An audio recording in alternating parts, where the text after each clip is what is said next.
சரி okay start பண்ணலாம். Next chapter பார்த்தோம்னா சாப்டர் 13. ஓகேவா? எல்லாம் எடுத்துக்கோங்க. பேமெண்ட் ஆஃப் டாக்ஸஸ் இருக்குது. உங்கள் சிலபஸ் டிப்டோ சேம் தான், எல்லாமே ஒன்றுமே சேஞ்சஸ் இல்லை. ஸோ பேமெண்ட் ஆஃப் டாக்ஸஸ் வந்து பார்க்க போகிறோம். ஈஸி தான் இந்த சாப்டர், ரொம்ப ஈஸியாக இருக்கும். டக்கு டக்கு டக்கு ஆன்சர் பண்ணிட்டு போயிட்டே இருக்கலாம். ஸோ ஜென்ரலாக எடுத்தோடனே லேர்னிங் அவுட்கம்ஸ் என்ன பார்க்க போகிறோன்ற மாதிரி சொல்லியிருப்பாங்க, அதை நீங்களே பார்த்துக்கோங்க. ஸோ சாப்டர் ஓவரி கொடுத்துருக்காங்க. இங்கே வந்து என்ன சொல்கிறாங்க, ரெலவெண்ட் டெஃபினிஷன்ஸ் ஆஸ் யூஸ்வல் எப்போதும் போல். அதுக்கப்புறம் கேஷ் லெஜர்னா என்ன, கிரெடிட் லெஜர்னா என்ன, அதுக்கப்புறம் எலக்ட்ரானிக் லயபிலிட்டி ரெஜிஸ்டர்னா என்ன, அதுக்கப்புறம் interest on delayed payment of taxes எப்படி, அதுக்கப்புறம் ஐடிசி ட்ரான்ஸ்ஃபர் பண்ணுறதோட ரூல்ஸ் என்னன்ற மாதிரி பார்க்க போகிறோம். ஸோ இன்ட்ரோடக்ஷனில் தெளிவாக என்ன சொல்கிறாங்க, ஜிஎஸ்டியில் பார்த்தோன்னா வந்து 2 டேக்ஸ் இருக்கும். ஒன்று இன்ட்ரா, இன்னொன்று இன்டர். ஸோ எஸ்ஜிஎஸ்டி யூடிஜிஎஸ்டியும் இன்ட்ராக்கு வரும். இன்டரில் வந்து பார்த்தோன்னா ஐஜிஎஸ்டி வரும். இவ்வளோ தான் வந்து இந்த இன்ட்ரோ ஃபஸ்ட் பேரால சொல்லியிருப்பாங்க. சரியா? In addition certain category registered person will be required to pay to the government account TDS. So நார்மலாக வந்து எல்லா பர்சன்ஸும் இன்ட்ரா ஸ்டேட் பண்ணுற பசங்க சிஜிஎஸ்டி எஸ்சிஎஸ்டி யூடிஜிஎஸ்டி பே பண்ணுவாங்க. அதே மாதிரி இன்டர்ஸ்டேட் பண்ணுறவங்க ஐஜிஎஸ்டி பே பண்ணுவாங்க. இது இல்லாமல் in addition certain category of registered persons will be required to pay to the government account டிடிஎஸ்ன்னு சொல்கிறோம். புரியுதா? ஒரு சிலர் வந்து டிடிஎஸ் பே பண்ணுவாங்க, ஒரு சிலர் வந்து டிசிஎஸ் பே பண்ணுவாங்க. ஸோ இதுவும் நம்ம எங்கன்னா பார்க்க போகிறோம். அது பக்கம் என்ன சொல்கிறாங்க, in addition wherever applicable interest, penalty, fees, அதுக்கப்புறம் any other payment will also required to be paid. So மொத்தமாக இந்த பார்க்க போகிறது ஐஜிஎஸ்டி, சிஜிஎஸ்டி, எஸ்டிஎஸ்டி, யூடிஜிஎஸ்டி, அதுக்கப்புறம் TCS, interest, late fee, penalty, இந்த மாதிரி இருக்கிறத மட்டும் தான் இந்த சாப்டர் பார்க்க போகிறோம். ஓகேவா? The introduction of e-ledger is a unique feature under GST. The e-ledgerன்றது ஒன்றும் இல்லை, லெஜர் தெரியும்ல, அக்கௌண்ட்ஸை பார்த்துருப்பீங்களா, கேஷ் லெஜர், கிரெடிட் லெஜர், அந்த மாதிரி ஜிஎஸ்டி பொறுத்த வரைக்கும் இ-லெஜர்னா ஒன்றும் இல்லை, அந்த கேஷ் லெஜர் கிரெடிட் லெஜரையும் எலக்ட்ரானிக் ஃபார்மேட்டில் இருக்கும், அவ்வளோதான். So is a unique feature under GST region. Electronic ledgers or e-ledgers are of 2 types ன்னு சொல்கிறான். One set is prepared and updated by the taxpayer. புரியுதா? ஒரு இது வந்து டாக்ஸ் பேயர் தான் வந்து ப்ரிப்பேர் பண்ணுவார், அப்டேட்டும் பண்ணுவார். Electronic cash ledger and electronic credit ledger. Second set is prepare and updated on the basis of return furnished by the register person, that is electronic liability register. ஓகேவா? ஒன்று வந்து டாக்ஸ் பேயர் பண்ணுவார், என்ன பண்ணுவார், electronic cash லெஜரும் credit லெஜரும் அவர் கொடுக்குற டேட்டா. அதே மாதிரி இன்னொன்று வந்து ஆட்டோமேட்டிக்காக நடக்கும், அதான் வந்து எலக்ட்ரானிக் லைபிலிட்டி ரெஜிஸ்டர். அது வந்து எதை பேஸ் பண்ணி இருக்குன்னா, நம்ம ரிட்டர்ன்ஸ் ஃபைல் பண்ணுறோம்ல, அதை பேஸ் பண்ணி நம்மளோட லைபிலிட்டி என்னன்ற மாதிரி அந்த ரெஜிஸ்டரில் காட்டும். புரிஞ்சா? Next, once tax payer is registered on common portal, 2 e-ledgers and electronic tax liability register will be automatically opened and displayed on his dashboard. Once register பண்ணிட்டீங்கன்னா அந்த 3 லெஜர் நீங்கள் டேஷ்போர்டில் பார்க்கலாம். கிரெடிட், கேஷ், அதுக்கப்புறம் liability register. So, Chapter 10 of CGST Act 2017 prescribes the provisions relating to payment of tax contained in Section 49 to 53A. A bird eye view of coverage under these sections is an okay. அந்த மேலே சொல்கிறாங்க 49லேருந்து 53 வரைக்கும் இருக்க செக்ஷன்ஸில் வந்து இதை பற்றி explain பண்ணியிருக்காங்க. அதை பற்றின இன்டெப்த் கவரேஜ் கிடையாது, ஜஸ்ட்டு வந்து மேலோட்டமான ஒரு கவரேஜ் வந்து என்னென்னு சொல்கிறாங்க பார்த்துக்கோங்க.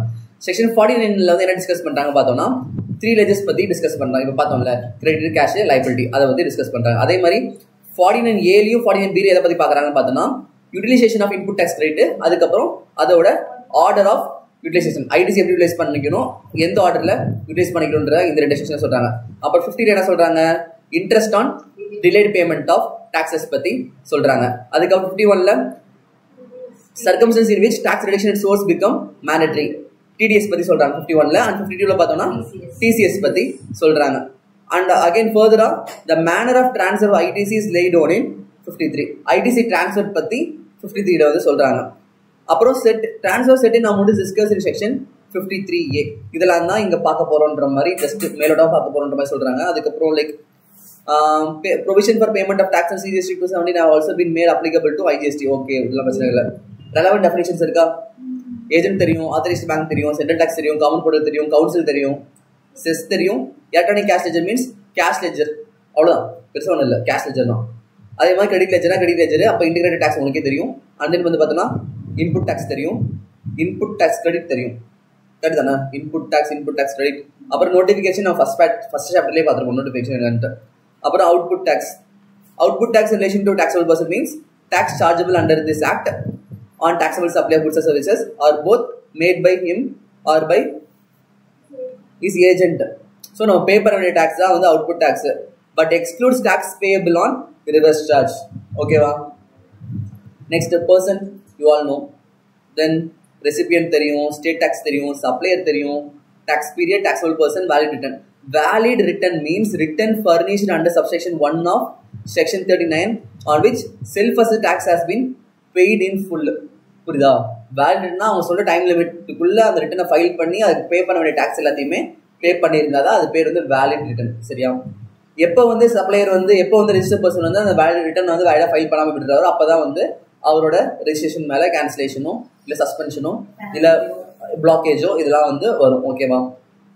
So payment of tax, interest, penalty and other amount. சரியா? டாக்ஸ், இன்ட்ரெஸ்ட், பெனால்ட்டி அப்போ அதர் அமௌண்ட் வந்து டிஸ்கஸ் பண்ண போகிறோம். So every deposit made towards tax, interest, penalty, fee or any other amount by a person by internet banking or by using credit card or national electronic fund transfer or real-time gross settlement by such other made subject to such condition restriction as may be prescribed shall be credited to the electronic cash ledger of such person. நீ வந்து டாக்ஸுக்காக ஒரு amount pay பண்ணுற, இன்ட்ரெஸ்ட்காக பே பண்ணுற, late ஃபீயாக பே பண்ணுற, எது பே பண்ணாலும் சரி அது வந்து ஆர்டிஜிஎஸ் பண்ணுவீங்க. அப்படி இல்லைன்னா மொபைல் ட்ரான்ஸ்ஃபர் பண்ணி விடுங்க. அப்படின்னா இது கேஷ் அவுட் பே பண்ணுவீங்க. அது பே பண்ணுற எல்லா அமௌண்ட்டுமே வந்து எந்த லெஜருக்குள்ள வந்து நிற்கும்னு பார்த்தோன்னா எலக்ட்ரானிக் கேஷ் லெஜரில் வந்து நிற்கும். அவ்வளோதான் பாயிண்ட். ஓகேவா? அதுக்கப்புறம் input tax credit or self அசஸ்ன்னு சொல்கிறானா. So the input tax credit self assess return of registered person shall be credited to is electronic credit ledger.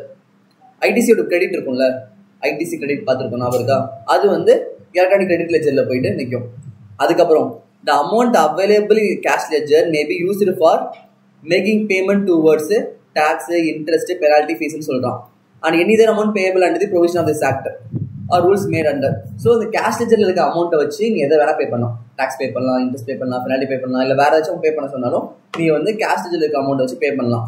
the amount available in credit ledgerன்னு இருக்குல்ல may be used for making any payment towards output tax under this act.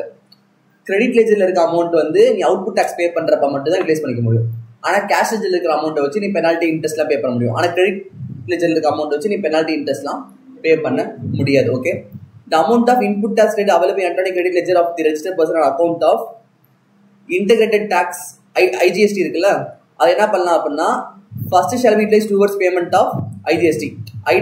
ஐஜிஎஸ்டியில் வந்து excess amount இருக்குது அப்படின்னா அதை வந்து first எடுத்து என்ன பண்ணலாம், ஐஜிஎஸ்டிக்கு பே பண்ணுறதுக்கு யூஸ் பண்ணிக்கலாம். அப்புறம் if any maybe utilise towards the payment of central tax, அதுக்கப்புறம் ஸ்டேட் டேக்ஸு.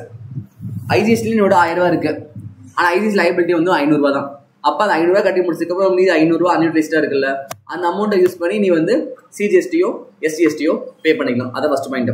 செகண்ட் பாயிண்ட் என்ன, central tax shall be utilise towards payment of central tax and amount remaining if any may be utilized towards the payment of IGST. ஒருவேளை central tax உங்களுக்கு 1000 ரூபா இருக்கு, ஆனால் நீ பே பண்ண liability just 500 தான். அப்போ நீ 500 சென்ட்ரல் டேக்ஸ் பே பண்ணதுக்கு அப்புறம் அன்யூட்டிலைஸ்டாக ஒரு போர்ஷன் இருக்கும்ல, அந்த போர்ஷனை வச்சு நீ வந்து ஐஜிஎஸ்டிக்கு பே பண்ணிக்கலாம், எஸ்ஜிஎஸ்டிக்கு பே பண்ண முடியாது. அதே மாதிரி தான் ஸ்டேட் டேக்ஸும். ஸ்டேட் டேக்ஸ் வந்து ஃபர்ஸ்ட் எடுத்தோன்னா வந்து ஸ்டேட் டேக்ஸ் பே பண்ண யூஸ் பண்ணிக்கலாம். ஏதாச்சும் ரிமைனிங் அமௌண்ட் இருந்துச்சு அப்படின்னா அதை வந்து ஐஜிஎஸ்டி பே பண்ணுறதுக்கு யூஸ் பண்ணிக்கலாம். The provided that input tax credit on account of state tax shall be utilized towards payment of integrated tax only, where the balance of input tax credit on account of central tax is not available for payment of integrated tax. புரியுதா? அங்க இருக்க balance amount வந்து சிஜிஎஸ்டிக்கும் ST, அதாவது சிஜிஎஸ்டினா CGST தான் use பண்ணிக்க முடியும், அதை விட்டா ஐஜிஎஸ்டி பண்ணலாம். அதே மாதிரி எஸ்ஜிஎஸ்டினா எஸ்ஜிஎஸ்டி யூஸ் பண்ணிக்கலாம், அதை விட்டிங்கன்னா ஐஜிஎஸ்டி பண்ணலாம். அதே மாதிரி ஐஜிஎஸ்டி வந்து ஐஜிஎஸ்டிக்கு யூஸ் பண்ணலாம், அதை விட்டிங்கன்னா சென்ட்ரலுக்கும் பண்ணலாம், ஸ்டேட்டுக்கும் பண்ணலாம். ஓகேவா? ஸோ அதுக்கப்புறம் வந்து யூடிஜிஎஸ்டி பற்றி சொல்கிறாங்க. Same applicable for UTGST. Like எஸ்ஜிஎஸ்டிக்கு என்ன அப்ளிகபிளோ அதுதான் யூடிஜிஎஸ்டிக்கு வரும்.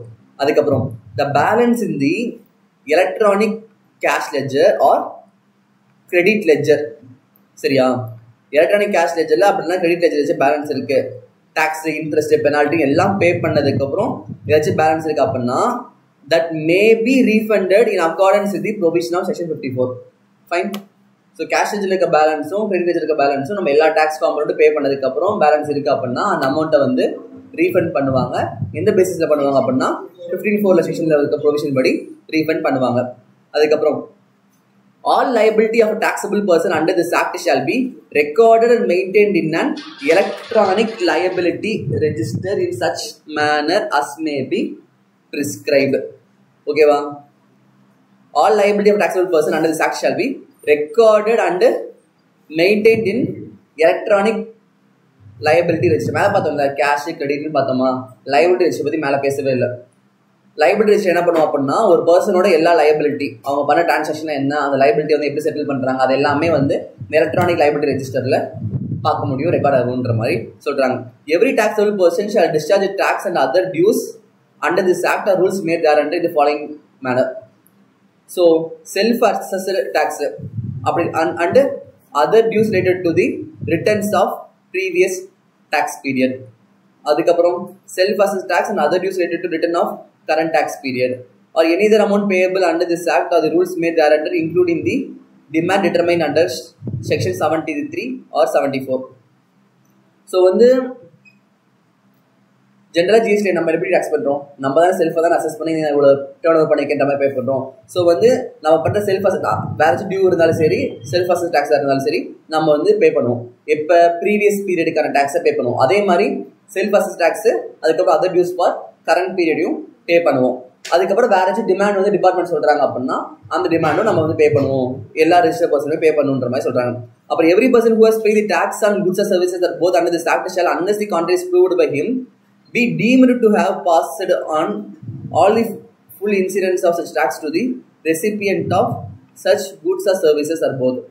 என்ன சொல்றாங்க, every person who has paid the tax on goods or services are both under this act shall, unless the contrary is proved by him, be deemed to have passed on the full incidence of such tax to the recipient of such goods or services or both. புரியுதா இந்த இடத்துல? ஐடியாவே இல்லையா? Simple தான், சின்ன point தான் இது. ஆனால் உங்களுக்கு கேட்குறேன் லைக் அது வேர்டிங்ஸ் புரியுதான்ட்டு.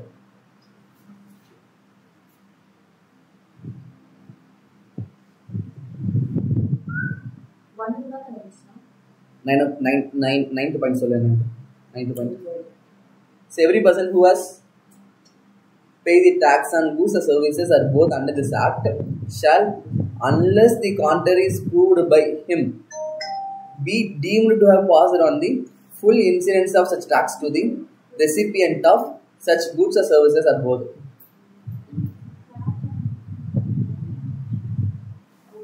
சரி, சிம்பிளாக யோசிச்சு பாருங்களேன். ஜென்ரலாக வந்து இந்த டேக்ஸ் பே பண்ணுற பர்சன் தான் லைபிள். அதுக்கு ஜென்ரலாக வந்து ரெசிபியன்ட் தான் எல்லாத்தையும் ட்ரான்ஸ்ஃபர் பண்ணி விடுறோம். டேக்ஸ் லைபிள், டேக்ஸ் பர்டன் யாருக்கு போகுது? ஒருவேளை வந்து இவர் வந்து அந்த குட்ஸுக்கு வந்து ஃபைனல் ரெசிபியண்டாக இல்லை அப்படின்னா he is liable to pay that amount, incur that amount. ஆனால் இந்த இடத்துல வந்து ஜென்ரலாக வந்து எந்த ஒருமே ப்ரூவ் பண்ணல, எந்த இதுவுமே அந்த மாதிரி நடக்கல அப்படின்னா ஜென்ரலாக என்ன ரெசிபியன்ட் தான் ட்ரான்ஸ்ஃபர் பண்ணி போகிறோம் எல்லா டேக்ஸ் லைபிலிட்டியுமே. அதான் கொடுத்துருக்கோம், படிச்சு பாருங்க. Every person who has paid the tax on goods and services are both under this act shall, unless the contrary is proved by him, be deemed to have passed the full incidence of such tax to the recipient. Next, a registered person may on the common portal transfer any amount of tax, interest, penalty, fee or any other amount available in the electronic cash ledger under this act to the electronic cash ledger for integrated taxes, central taxes, state taxes, union territory tax or cess. இவ்வளோ போகுது. Okay, 10th point என்ன சொல்றாங்க ஹெட்டிங்ல? எந்த registered person ஆனாலும் அந்த common போர்ட்டல்ல tax பே பண்ணிக்கலாம். அது CGST இருந்தாலும் எல்லா டாக்ஸும் பே பண்ணிக்கலாம். சிம்பிள் தான், ரொம்ப ஈஸியாக பார்க்குறது தான். ரொம்ப எல்லாம் டீப்பாக யோசிக்காதீங்க. நார்மலாக கொடுத்துருப்பாங்க அந்த புக்லேயே. நார்மலாக இப்போ நம்ம கூகுளில் போய்ட்டு அமௌண்ட் ட்ரான்ஸ்ஃபர் பண்ணுறோம், ஜிபேல போய்ட்டு அந்த மாதிரி லைக் பே பண்ண டேக்ஸோ லைபிலிட்டி இன்ட்ரெஸ்ட்டோ நம்ம வந்து போர்ட்டலில் போய் ட்ரான்ஸ்ஃபர் பண்ணுறோம். அந்த பாயிண்ட் ஆஃப் வியூலே பார்த்தீங்கன்னா ஈஸியாக முடிஞ்சிடும். ரொம்பலாம் காம்ப்ளிகேட் பண்ணிக்காதீங்க. ஸோ ரெஜிஸ்டர் பர்சன் என்ன பண்ணுறாங்க, காமன் போர்ட்டலில் அவங்க தேவையான tax amount, interest amount, penalty amount இது எல்லாமே வந்து ஐஜிஎஸ்டி சம்மந்தப்பட்டது, சிஜி சம்மந்தப்பட்டது. Next point integrated tax, central tax, state tax, union territory tax எல்லாம் இருக்குல்ல, அதுக்கு எல்லாத்துக்கும் அவங்க ட்ரான்ஸ்ஃபர் பண்ணலாம். அதுக்கப்புறம் integrated tax, self tax of distinct person, tax of a distinct person or specified in subsection 4 or as the case may be subsection 5 or section 25 in such a form and manner and subject to such conditions and restrictions as may be prescribed, and such transfer shall be deemed to be refunded from electronic cash ledger under this act. இது புரியல? Distinct person ஞாபகம் இருக்கா first படிச்சவங்க? Same or distinct person. Same or different person sir? Distinct person. எழுதி வச்சுக்கலாம். இல்ல நீங்க அந்த டிஸ்டிங்க்ட் பர்சன் ஒரு கான்வர்சேஷனே போடுறாங்க. சரி ஓகே. சோ டிஸ்டிங்க்ட் பர்சன்னா என்ன? Same person. ஒரு ஹெட் ஆபீஸ் வந்து இன்னொரு பிராண்ட் வச்சுட்டாங்க, இவங்களோட பிராண்ட் வச்சு ஒரு ரெஜிஸ்டர் பண்ணிருப்பாங்க. அதே பிராண்ட் யூஸ் பண்ணி அவங்களுக்கும் அதே அந்த ஒரு பிராண்ட் நம்ம வச்சு 2 ஆபீஸ் இவங்களும் அவங்க சேம் ஓனர் டிஃபரண்ட் பிசினஸ் அத ரெண்டுமே வந்து டிஸ்டிங்க்ட் பர்சன் தான் ட்ரீட் பண்ணுவோம். சரி ஓகே பரவாயில்ல, இதை படிச்சிருக்கீங்க. Same person. ஸோ லைக் இந்த இதெல்லாம் வந்து okay 10th point 11th point 12th பாயிண்ட்லாம் இருக்குல்ல, இதாச்சும் நார்மல் பாயிண்ட் தான். இல்லை நான் வந்து உங்களுக்கு டேட்டா அனாலிசிஸில் சொல்கிறேன். சரியா? அனாலிசிஸில் சொல்கிறேன். அதுக்கப்புறம் செக்ஷன் 49A இருக்குல்ல, அங்கே வாங்க. Utilisation of input tax credit subject to certain condition சொல்லியிருக்கானா? Not use entry containing section 49 input tax credit on account of central tax. Okay சொல்லிட்டா இங்கே கமெண்ட் இல்லை அனாலிசிஸ் சொல்லிட்டா? தூக்க வருதா? ரைட்ரா டே இங்கே வந்து உட்காருவா. வா கிட்ட வா. ஆமா வராது.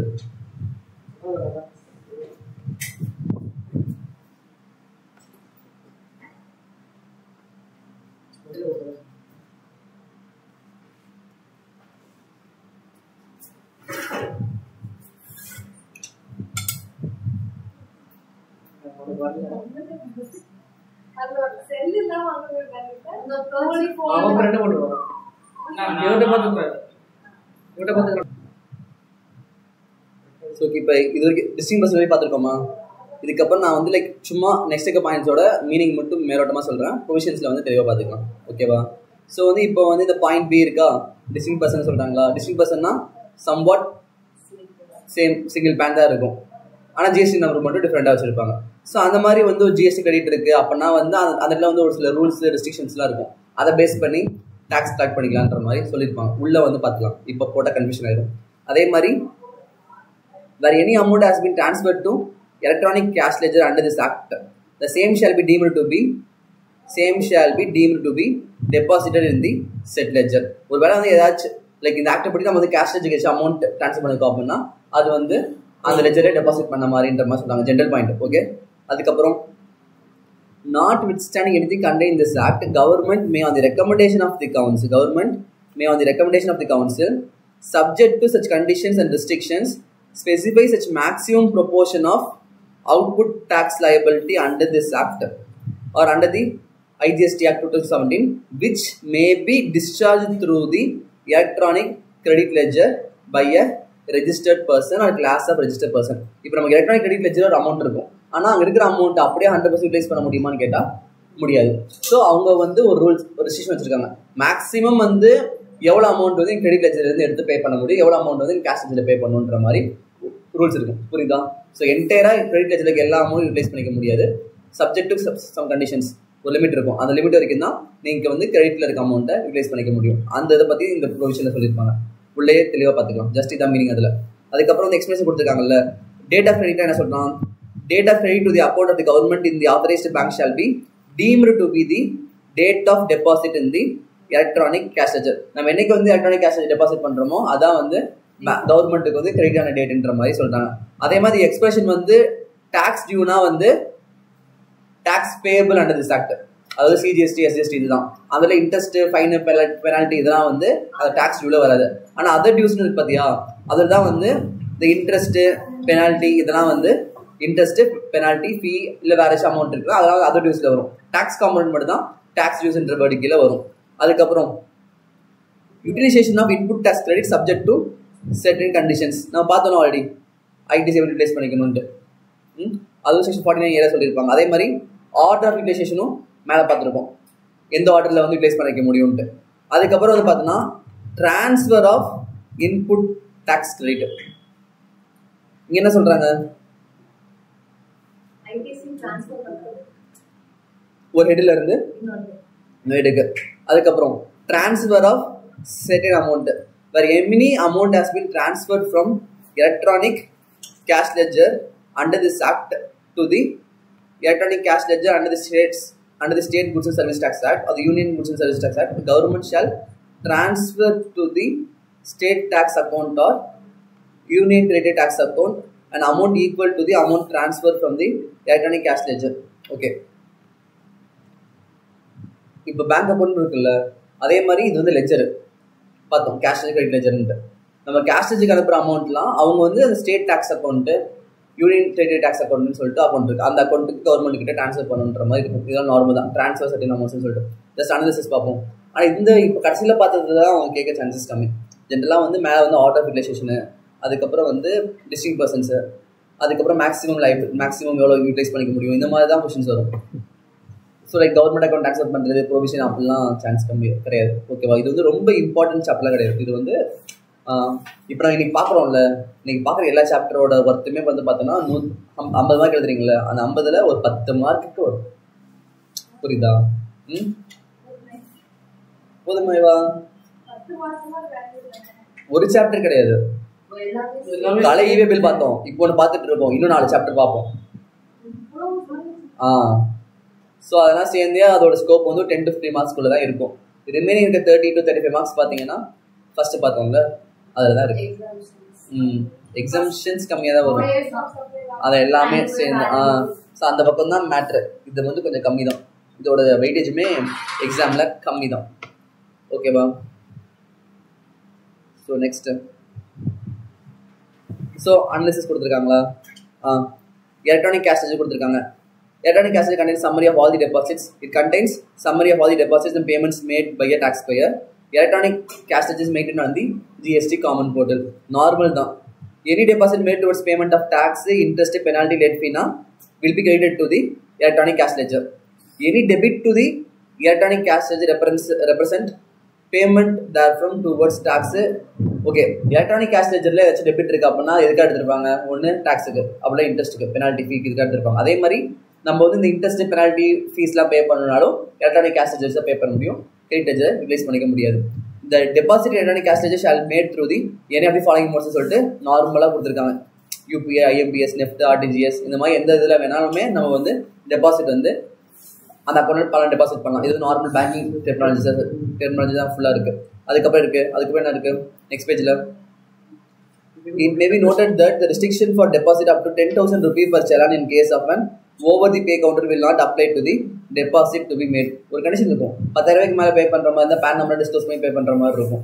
அதே மாதிரி 10,000 ரூபாய்க்கு மேலே வந்து கவுண்டரில் பே பண்ணக்கூடாதுன்ற மாதிரி ஒரு கண்டிஷனாக இருக்கும். தெரிய பாருங்க. It may be noted that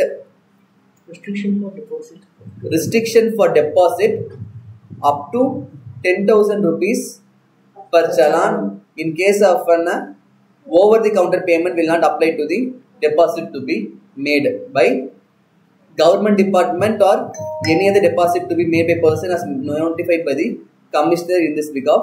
A proper officer, any other officer authorized to recover the outstanding dues from any person, whether registered or not, including recovery made through attachment or sale of immovable or immovable properties. புரியுதா?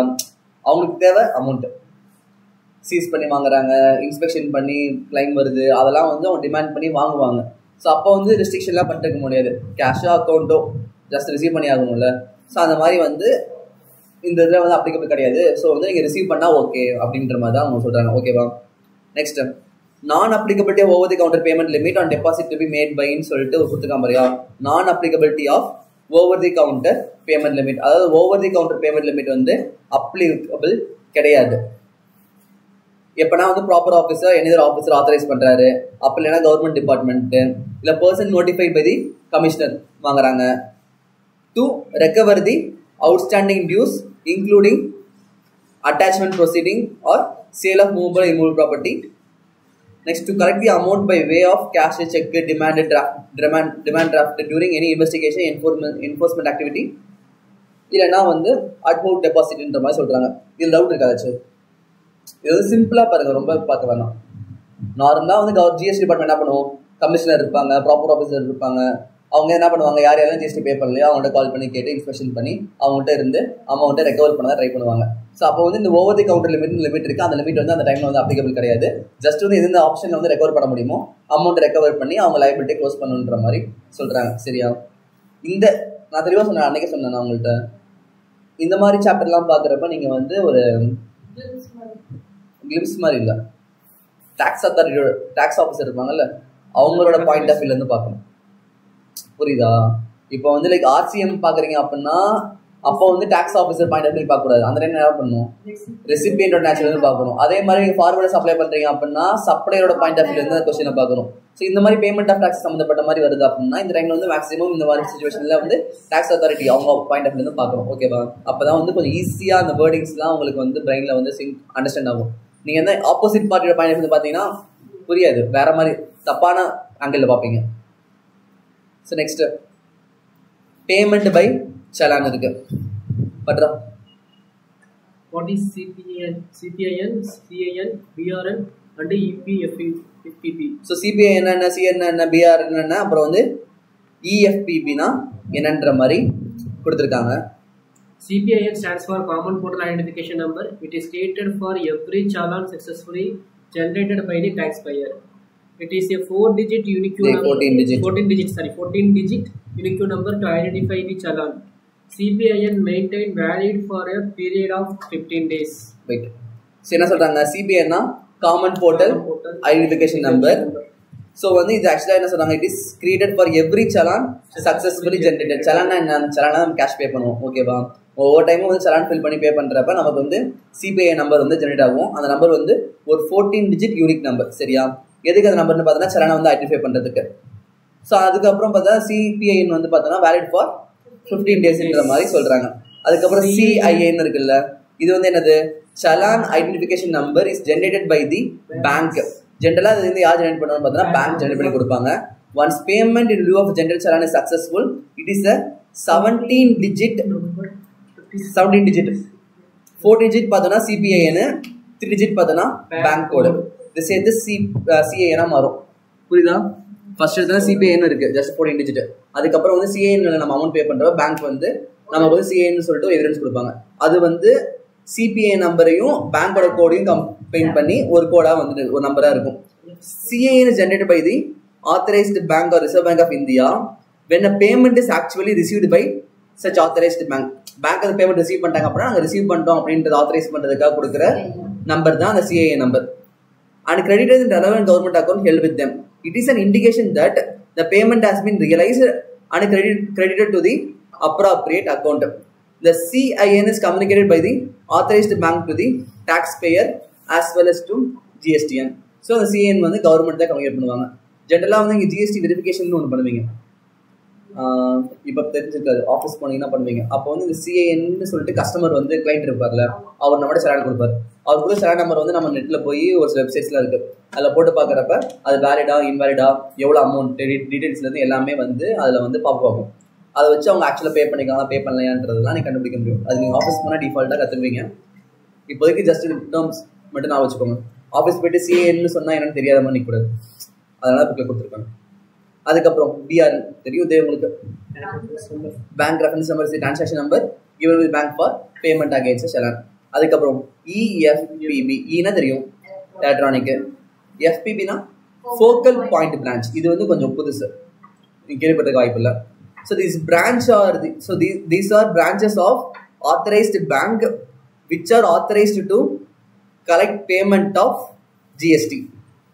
Each authorized bank will nominate only one branch as its EFPB for pan India transaction. இந்த branch வந்து ஒரு authorized பேங்க்குமே வந்து create பண்ணுவாங்க. ஆனால் அவங்களோட பேசிக் purpose என்ன, primary motive என்னவா இருக்குன்னா ஜிஎஸ்டி சம்மந்தப்பட்ட அமௌண்ட் கலெக்ட் பண்ணுறது மட்டும்தான் அந்த பிரான்ச்சோட வேலையாக இருக்கும். ஸோ அதான் வந்து ஃபோக்கல் பாயிண்ட் பிரான்ச். எதுக்கு அவங்க, to collect payment of GST. சரியா? ஜென்ரலாக வந்து ஒரு பேங்க்குக்கு வந்து ஒரு பிரான்ச் தான் இருக்குன்ற மாதிரி சொல்கிறாங்க. The EFPB will have to open accounts under each major heads for all government. Any amount received by such EFP towards GST will be credited to the appropriate account held by such EFPB. Normal தான். Or manual challans applicable as allowed under erstwhile indirect tax regimes கேட்குறாங்க. Manual challans வந்து அப்ளிகபிளா அப்படின்னு கேட்குறாங்க. என்ன கேட்டிருக்காங்க answer இதுக்கு? Manual or physical challans are not allowed under the GST regime. It is mandatory to generate online on the GST common portal. எல்லாமே online ஆயிடுச்சுல, எல்லாமே ஆன்லைன் ஆனப்ப சலான் மட்டும் மேனுவலா கொடுப்பாங்க, எல்லாமே வந்து டிஜிட்டல் சலானா தான் இருக்கும். How many types of challan are prescribed for various taxes and payments to be paid under the GST regime? There is a single challan prescribed for all taxes, fees, penalties, interest ன்னு சொல்லிட்டு போடுறாங்க. So வந்து இன்ட்ரெஸ்ட்டுக்கு தனி சலானு, ஃபீஸுக்கு தனி சலானு இல்லை, single challan தான். அந்த சலான் என்ன கொடுத்தோம்னா ஃபர்ஸ்ட் எடுத்தோன்னா ஒரு சலான் டீடைல்ஸ் இருக்கும், இங்கே பார்த்தீங்கன்னா டாக்ஸ், இன்ட்ரெஸ்ட், ஃபீ, பெனால்ட்டின்னு இருக்கும். ஸோ அந்தந்த இடத்துல நம்ம ஃபில் பண்ணி கொடுப்போமே தவிர சிங்கிள் சலான் தான். அந்த சிங்கிள் சலானை வச்சு நம்ம எது வேணால் பே பண்ணிக்கலாம். Other aspects relating to challan. Any person or a person on his behalf can generate a challan in prescribed form on the common portal and enter the details of the amount to be deposited by him towards tax, interest or other amount. So வந்து அந்த common போர்ட்டலில் போயிட்டு சலானோட value 10,000 அப்படின்னு வச்சுக்கோங்க. 10,000 சலான அமௌண்ட்னு சொல்லி enter பண்ணிட்டு இந்த 10,000 வந்து டாக்ஸுக்கு வந்து 8,000, பெனால்ட்டிக்கு வந்து 1,000, டாக்ஸுக்கு வந்து 300 அப்படின்னு சொல்லி இன்ட்ரெஸ்ட் வந்து 300 மாதிரி அந்த டீடைல்ஸ் நம்ம தான் வந்து ஃபில் பண்ணுவோம். Okay. So each challan validity is valid for 15 days. The commission of making payment through each challan has to be borne by the person making the payment. குழந்தைத்தனமா கொடுத்துருக்காங்க எல்லாமே. ஜெனரல் பாயிண்ட்ஸ் தான். யாராச்சும் அந்த சலான் எடுக்கிறீங்க, அதுக்கு வச்சு கமிஷன் பே பண்ணீங்க அப்படின்னா அதை வந்து நம்ம அந்த பர்சன் தான் சார்ஜ் பண்ணிக்கிறோம். அதெல்லாம் வந்து கிளைம் பண்ணிக்கிறோம். So the mandate form obtained after making RTGS payment has to be submitted in the bank. The validity of mandate form is 15 days. On successful created account in concerned government account maintained in the authorized bank, a challan identification number will be generated by writing bank which will be indicated in the challan. Next, இதெல்லாம் ஆக்சுவலாக நீங்களே படிச்சுக்கோங்க. சும்மா பேங்க்ல step by step process மாதிரி கொடுத்துருக்காங்க. இதெல்லாம் படிச்சு வேஸ்ட் ஆகிட்டு இருக்கும் டைம்.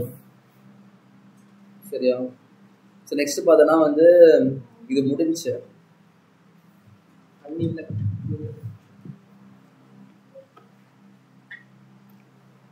manner of utilization ஒன்று இருக்கு. manner of utilization of amount reflected in electronic cash ledger.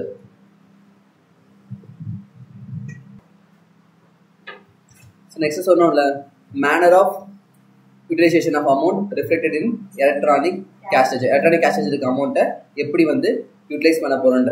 the amount reflected in electronic cash ledger may be used for making any payment towards tax, interest, penalty, fees அல்ல வேற ஏதாச்சும் amount pay பண்ணுறதுக்கு cash லெஜரோட அமௌண்ட்டில் வந்து utilise பண்ணிக்க முடியும். இந்த e ledger the information is kept minor head wise for each major head. ஒவ்வொரு மேஜர் ஹெட்டுக்கும் மைனர் ஹெட் இருக்குன்ற மாதிரி சொல்கிறாங்க. The ledger is displayed major head wise, that is IGST, CGST, SGST, யூடிஜிஎஸ்டிலாம் இருக்குல்ல, அப்புறம் செஸ், இதெல்லாமே வந்து major head. Each major head is divided into 5 minor heads. உங்களுக்கே தெரியும், டாக்ஸ், இன்ட்ரெஸ்ட், பெனால்ட்டி, ஃபீ, அதுக்கப்புறம் அதர்ஸ் சொல்லி முடிச்சிட்டோம். So registered tax payer can make cash deposit in the recognised bank through the prescribe modes. பார்த்தோமா? So the cash deposited can be used for making payments like tax liability, interest, பெனால்ட்டின்ற மாதிரி சொல்கிறாங்க. So இதுதான் அந்த 2 table, மேஜரில் இதெல்லாம் வருது, மைனரில் இதெல்லாம் வருதுன்ற மாதிரி சொல்கிறாங்க. அதுக்கப்புறம் transfer of amount reflected in electronic cash ledger. So registered person to transfer an amount from one major or minor head to another major or minor head in the electronic cash ledger, or to transfer any amount available in the electronic cash ledger to cash ledger of IGST, CGST of a distinct person, provided there is no unpaid liability in his credit liability. இந்த பேரா புரியுதா? ஒன்று electronic cash லெஜரில் இருக்க amount இருக்குல்ல, major ஹெட்ல இருக்க amount, நார்மலாக CGST இருக்க அமௌண்ட் வந்து எஸ்சிஎஸ்சி யூஸ் பண்ணுறது, இதை பற்றி சொல்கிறான். ஸோ எலக்ட்ரானிக் கேஷ் இருக்க அமௌண்ட் வந்து அந்த மாதிரி இருக்கிற மேஜர் ஹெட்ஸ்குள்ளே மாற்றி யூஸ் பண்ணுறதுக்கும், அதுக்கப்புறம் வந்து டிஸ்டிங் பர்சனுக்கு ஏதாச்சும் லைபிலிட்டி இருக்குது அப்படின்னா பே பண்ணணும் அப்படின்னா அதுக்கு யூஸ் பண்ணுறதுக்கும் கேஷ் இருக்க அமௌண்ட் வந்து யூட்டிலைஸ் பண்ணிக்க ட்ரான்ஸ்ஃபர் பண்ண முடியுன்ற மாதிரி சொல்கிறாங்க. ஆனால் provided there is no unpaid liability in his electronic liability register. அவரோட liability registerல எந்த ஒரு liability இல்லை அப்படின்னா எக்ஸஸாக இருக்க கேஷ் அமௌண்ட்டை யூஸ் பண்ணிக்கலாம். ஓகேவா? The amount available in the electronic cash ledger can be utilized for payment of any liability for the major or minor heads. ஓகேவா? தெரிஞ்ச பாயிண்ட் தானே. For instance, if a registered person has made a deposit of tax by virtue of human error under a particular head instead of specific head, ஒரு ஹெட்ல போறதுக்கு பதிலாக வேற ஹெட்ல போட்டார் அப்படின்னா the same can be transferred to the respective head. எப்படி? அந்த GST form சொல்றாங்கல்ல, அந்த ஃபார்ம்ல வந்து என்ன இன்ஃபர்மேஷனோ பாஸ் பண்ணி போட்டுக்கலான்ற மாதிரி சொல்றாங்க. சரியா? ஸோ அந்த கரெக்ஷன்ஸ்லாம் பார்த்தோம்னா வந்து அந்த ஜிஎஸ்டி பிஎம்டி 09 இருக்குல்ல, அந்த ஃபார்மில் ஃபைல் பண்ணி ஹெட்ஸை வந்து மாற்றிக்க முடியும். அதுக்கப்புறம் further registered person on the common portal transfer any amount of tax, interest, penalty, fee or any other amount available in the electronic cash ledger to the electronic cash ledger for central tax or integrated tax of a distinct person as specified. Same அதே ஃபார்மை use பண்ணி distinct பர்சனுக்கும் amount வந்து transfer பண்ணிக்க முடியும். However, no such transfer shall be allowed if the said registered person has any unpaid liability in his electronic liability register. ஒருவேளை அந்த person transfer பண்றாருல, அவருக்கே எக்ஸிஸ்டிங்காக liability இருக்கு அப்படின்னா அவர் வந்து மாற்ற முடியாது. அவர் பக்கம் எந்த லைபிலிட்டியுமே இல்லை அப்படின்னா தான் அந்த அமௌண்ட் ட்ரான்ஸ்ஃபர் பண்ண முடியும். இன்கேஸ் வந்து அங்கே லைபிலிட்டி இருக்கு அப்படின்னா அந்த அமௌண்ட்டை யூஸ் பண்ணி ஃபர்ஸ்ட் லைபிலிட்டி செட்டில்மெண்ட் பண்ணணும். அதுக்கப்புறம் எக்ஸஸ் இருக்குன்னா தே கேன் ட்ரான்ஸ்ஃபர், அவங்க வந்து ட்ரான்ஸ்ஃபர் பண்ணிக்க முடியும். அதுக்கப்புறம் this form can be used either for, அந்த ஃபார்ம் பார்த்தோம்னா மேலே ஜிஎஸ்டி பிஎம்டி 09, இந்த ஃபார்ம் வந்து எதுக்கு யூஸ் பண்ணான்னு பார்த்தோம்னா either for transfer of erroneous deposit under any minor head of a major head to any minor head of the same or other major head. எக்ஸாம்பிளுக்கு ஒரு மேஜர் ஹெட் இருக்கு எஸ்சிஎஸ்டின்ட்டு, அது கீழே இருக்க ஒரு மைனர் ஹெட்ல மாற்றி போட்டீங்க. அப்போ இந்த ஃபார்மை யூஸ் பண்ணி அதுக்குள்ளே இருக்க மைனர் ஹெட்டை மாற்றி மாற்றி மாற்றி யூஸ் பண்ணிக்கலாம். எக்ஸாம்பிளுக்கு நீ வந்து இன்ட்ரெஸ்ட்டில் வந்து ஒரு 1 lakh போடணும். SC ST major head, minor head வந்து பார்த்தோம்னா இன்ட்ரெஸ்ட், நீ இன்ட்ரெஸ்ட்டில் 1 lakh போடணும். ஆனால் நீ போயிட்டு வந்து ஃபீஸில் வந்து 1 lakh போட்ட, அப்போ அது ஃபார்ம் ஃபைல் பண்ணி ஃபீஸ் டு இன்ட்ரெஸ்ட்டுக்கு 1 lakh மாற்றிக்கலாம். அது ஃபர்ஸ்ட் சொல்கிறாங்க. அதுக்கப்புறம் என்ன சொல்கிறாங்கன்னா to any other minor head of same or other major heads. இதே வந்து நீ எஸ்சிஎஸ்டியில் இருந்து சிஜிஎஸ்டிக்கே மாற்றணும். எஸ்சிஎஸ்டி நீ பே பண்ணணும், பட் ஆனால் சிஜிஎஸ்டியில் பே பண்ணிட்டேன், அப்போ ஃபார்ம் ஃபைல் பண்ணி சிஜிஎஸ்டிலேருந்து எஸ்சிஎஸ்டிக்கு மாற்றிக்கலான்ற மாதிரி சொல்கிறாங்க. The transfer of any of the amount already lying unutilised under any of the minor head in the electronic credit ledger. எக்ஸாம்பிளுக்கு எஸ்சிஎஸ்டியோட ஃபீஸ் காலத்தில் ஒரு 1 lakh வந்து ரொம்ப நாள் அப்படியே இருக்கு.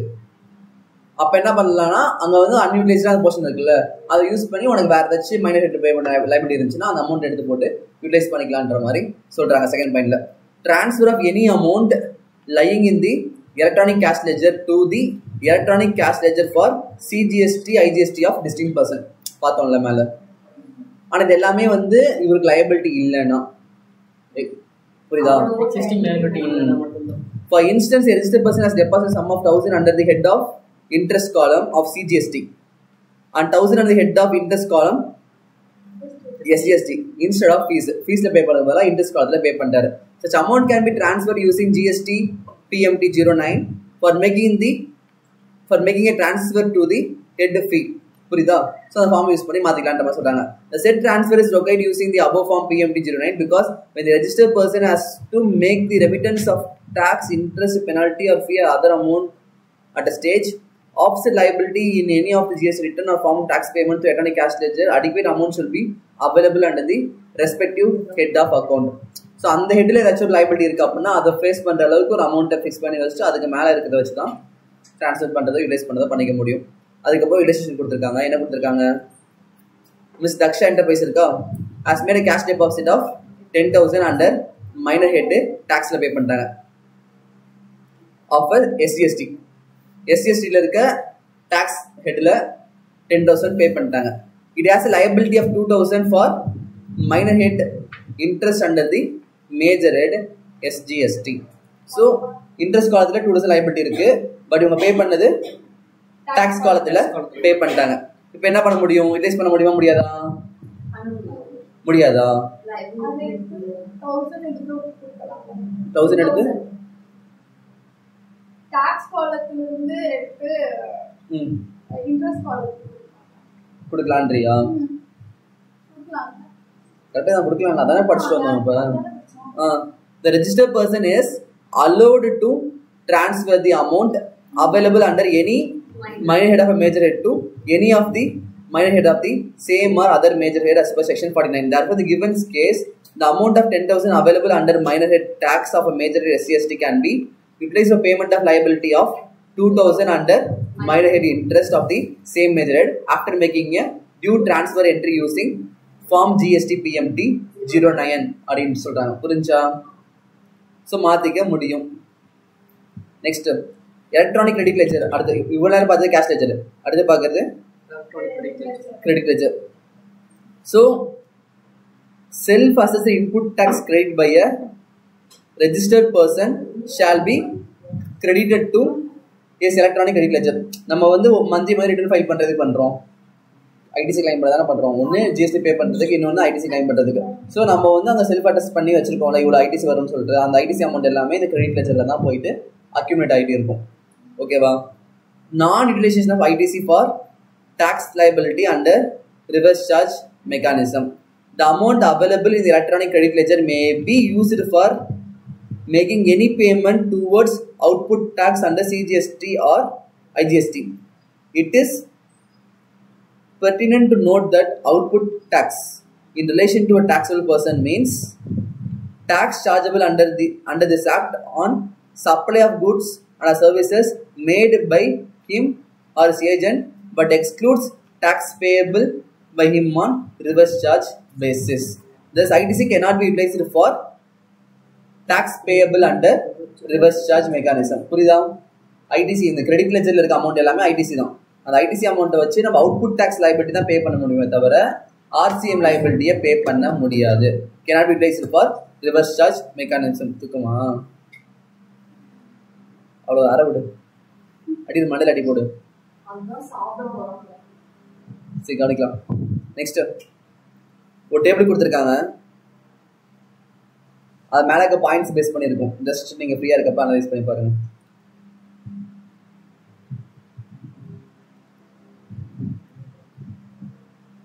சரி நானே சொல்லிட்டேன். அப்போ இல்லை பார்க்குறீங்களா? என்ன சொன்னாலும் சரி, கிளாஸ் ஓவரில் சொல்லிடலாமா? ஜிஎஸ்டி ஃபுல்லாக சிலபஸ் முடிஞ்சுன்னு சொல்லிட்டு மேம்கிட்ட சொல்லிடுறீங்களா? அப்படி சொல்லிடுறீங்களா? நம்ம ஒரு எல்லா சாப்டர் முடிச்சிட்டாரு மேம் அப்படின்னு சொல்லிட்டு நானே ஸ்கிப் பண்ணுவேன்.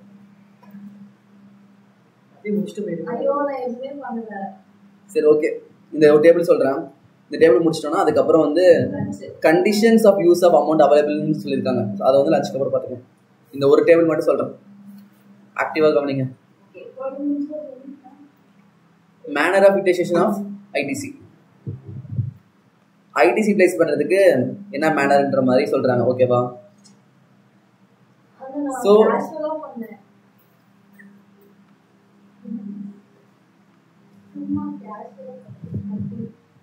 மூணு ஹெட் இருக்கா? ஐஜிஎஸ்டி, சிஜிஎஸ்டி, அதுக்கப்புறம் எஸ்சிஎஸ்டி, மூணு ஹெட் இருக்கு.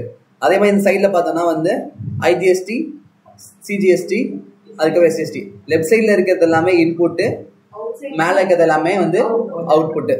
ஸோ அவைலபிள் ஐஜிஎஸ்டி கிரெடிட் இந்த credit ledger should first be placed towards payment of IGST. மேலே பார்த்தோம்ல, ஸோ மேலே காலம் இருக்குல்ல, ஐஜிஎஸ்டி இன்புட் இருக்கு அப்படின்னா அது ஃபர்ஸ்ட் வந்து ஐஜிஎஸ்டி இன்புட்டுக்கு யூஸ் பண்ணிக்கணும்.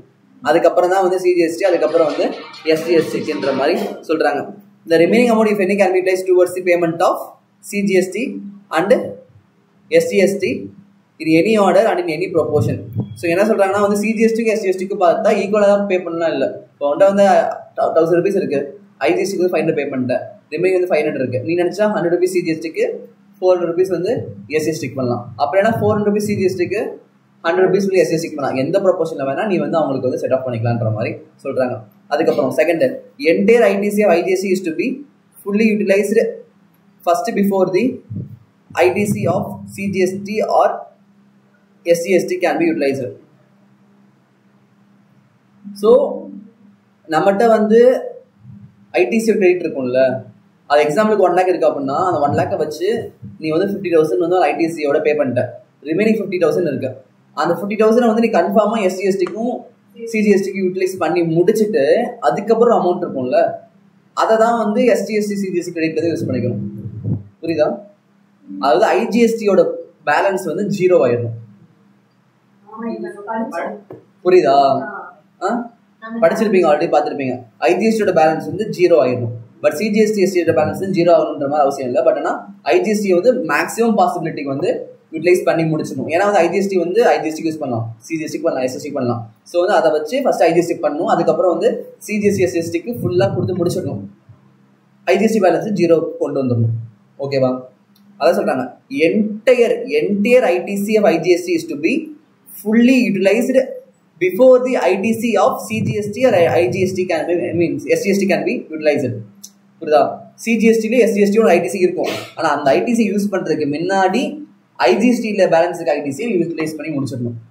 உனக்கு புரியல? தெரியுது?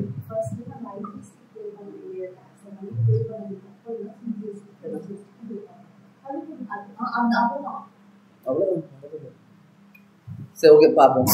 Available CGST credit in the credit ledger shall first be utilized for payment of CGST. தெரியும்ல, CGST வந்து ஃபர்ஸ்ட் எடுத்தனா CGST க்கு பே பண்ண use பண்ணிரோம். The remaining amount if any will be utilized for payment of IGST. அதே மாதிரி SGST வந்து SGST யோட liability க்கு use பண்ணிடுவோம். Remaining if any is that அதை வந்து IGST க்கு யூஸ் பண்ணுவோம். Only when credit of CGST is not available for payment of IGST. Last point பாரு இருக்கு. Fourth point கீழே remaining amount இருக்க ஒரு பாயிண்ட். அந்த box remaining amount if any will be utilized for payment of IGST only when credit of CGST is not available for payment of IGST. அதாவது state கவர்மெண்டோட account இருக்குல்ல, SGST account இருக்குல்ல, அந்த அக்கௌண்ட்ல இருந்து எக்ஸஸா இருக்க அமௌண்ட்டை வந்து IGSTக்கு பே பண்ணலாம். ஆனா அப்படி பே பண்றப்ப சிஜிஎஸ்டியோட பேலன்ஸ் 0 இருக்கும். அப்படி பே பண்ண முடியாதுன்னு சொன்னீங்கல ஃபர்ஸ்ட் தான். SGSTயோட அமௌண்ட் வந்து ஐஜிஎஸ்டி கொடுக்கலாம். ஆனா அது எப்ப கொடுக்கலாம்னா சிஜிஎஸ்டி 0 ஆயிடும். அப்பதான் கொடுக்க முடியும். ஓகேவா? புரியுதா? ஏதாச்சும் புரியுதா? உள்ள சம்ஸ் இருக்கும், சம்ஸ் பார்க்கறப்ப புரியும். பட் ஆனா தெரிஞ்சு வச்சுக்கோங்க. இது கான்செப்ட் அங்க முன்னாடி படிச்சோம். அதுக்கு டிஃபரன்ஸ் இருக்கு. ஆனா அந்த இன்புட் அவுட்புட்ல மாறனால இன்புட் அவுட்புட் மட்டும் டிஃபரன்ஸ் கிடையாது. இந்த இடத்துல வந்து அவன் என்ன சொல்றாங்க, ஐஜிஎஸ்டி வந்து நீங்க என்டையரா யூஸ் பண்ணுன்ற வார்த்தை இங்க தான் வருது. ஃபர்ஸ்ட் பாத்துல என்ன சொல்லிருப்பான் அப்படின்னா % 0 ஆகுனாதா சிஜிஎஸ்டி 0 ஆனாதா அதெல்லாம் மேல பார்க்கவே கிடையாது. அதுக்காக தான் இந்த பாயிண்ட். ஓகேவா? ஸோ நெக்ஸ்ட் வந்து பார்த்தோம்னா conditions of use of an amount available electronic credit லெட்ஜர்னு ஒரு இருக்கு. அது வந்து லஞ்சுக்கு அப்புறம் பார்க்கலாம். மேபி இன்னும் ஒரு 3 பேஜஸ். ஓகே, நெக்ஸ்ட் 13.20 இருக்கா, conditions of use of amount available in electronic credit ledger. Electronic credit ledger இருக்கிற அமௌண்ட்டை யூஸ் பண்றதுக்கு என்ன கண்டிஷன்ஸ்ன்றதை நம்ம பார்க்க போறோம். ஓகே, ஸோ வந்து in case the commissioner or an officer authorized by him in this book of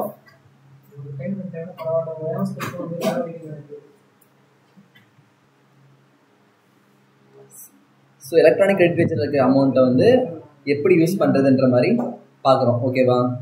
in case commissioner or an authorized officer by him in this book of not below the rank of assistant commissioner, இது வந்து just வந்து அவங்களோட qualification மாதிரி. சரியா?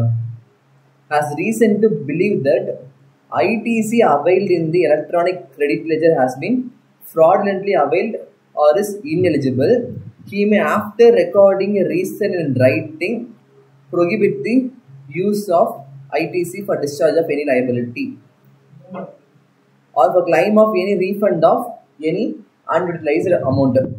என்ன சொல்றாங்க அப்படின்னா, commissioner அப்படி இல்லைன்னா அவரு ஆத்தரைஸ் பண்ண ஒரு ஆஃபீஸர் அவர்கிட்ட வந்து ஒரு ஸ்ட்ராங்கான எவிடன்ஸ் இருக்கு. லைக் நம்ம credit balance, like credit account இருக்குல்ல, எலக்ட்ரானிக் கிரெடிட் லெட்ஜர்ல இருக்க பேலன்ஸ் இருக்குல்ல, அந்த பேலன்ஸ் வந்து நம்ம வந்து ஃப்ராட் பண்ணி அந்த ஏற்றி வச்சிருக்கோம்.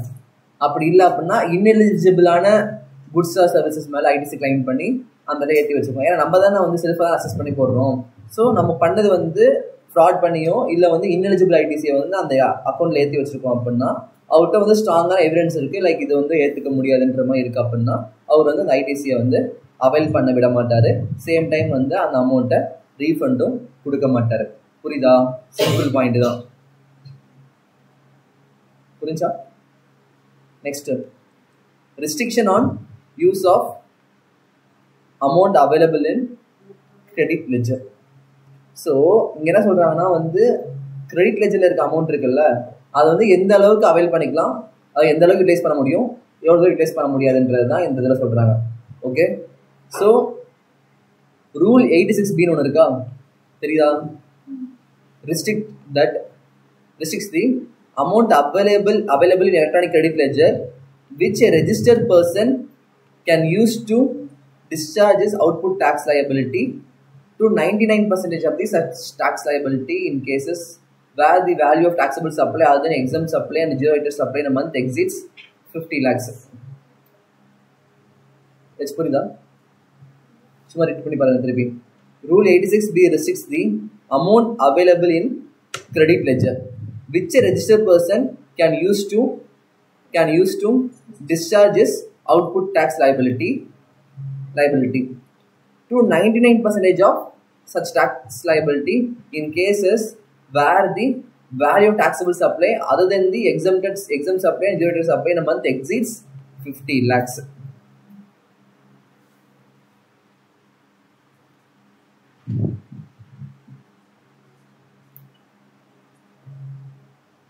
ஏதாச்சும் ஐடியா இருக்கா?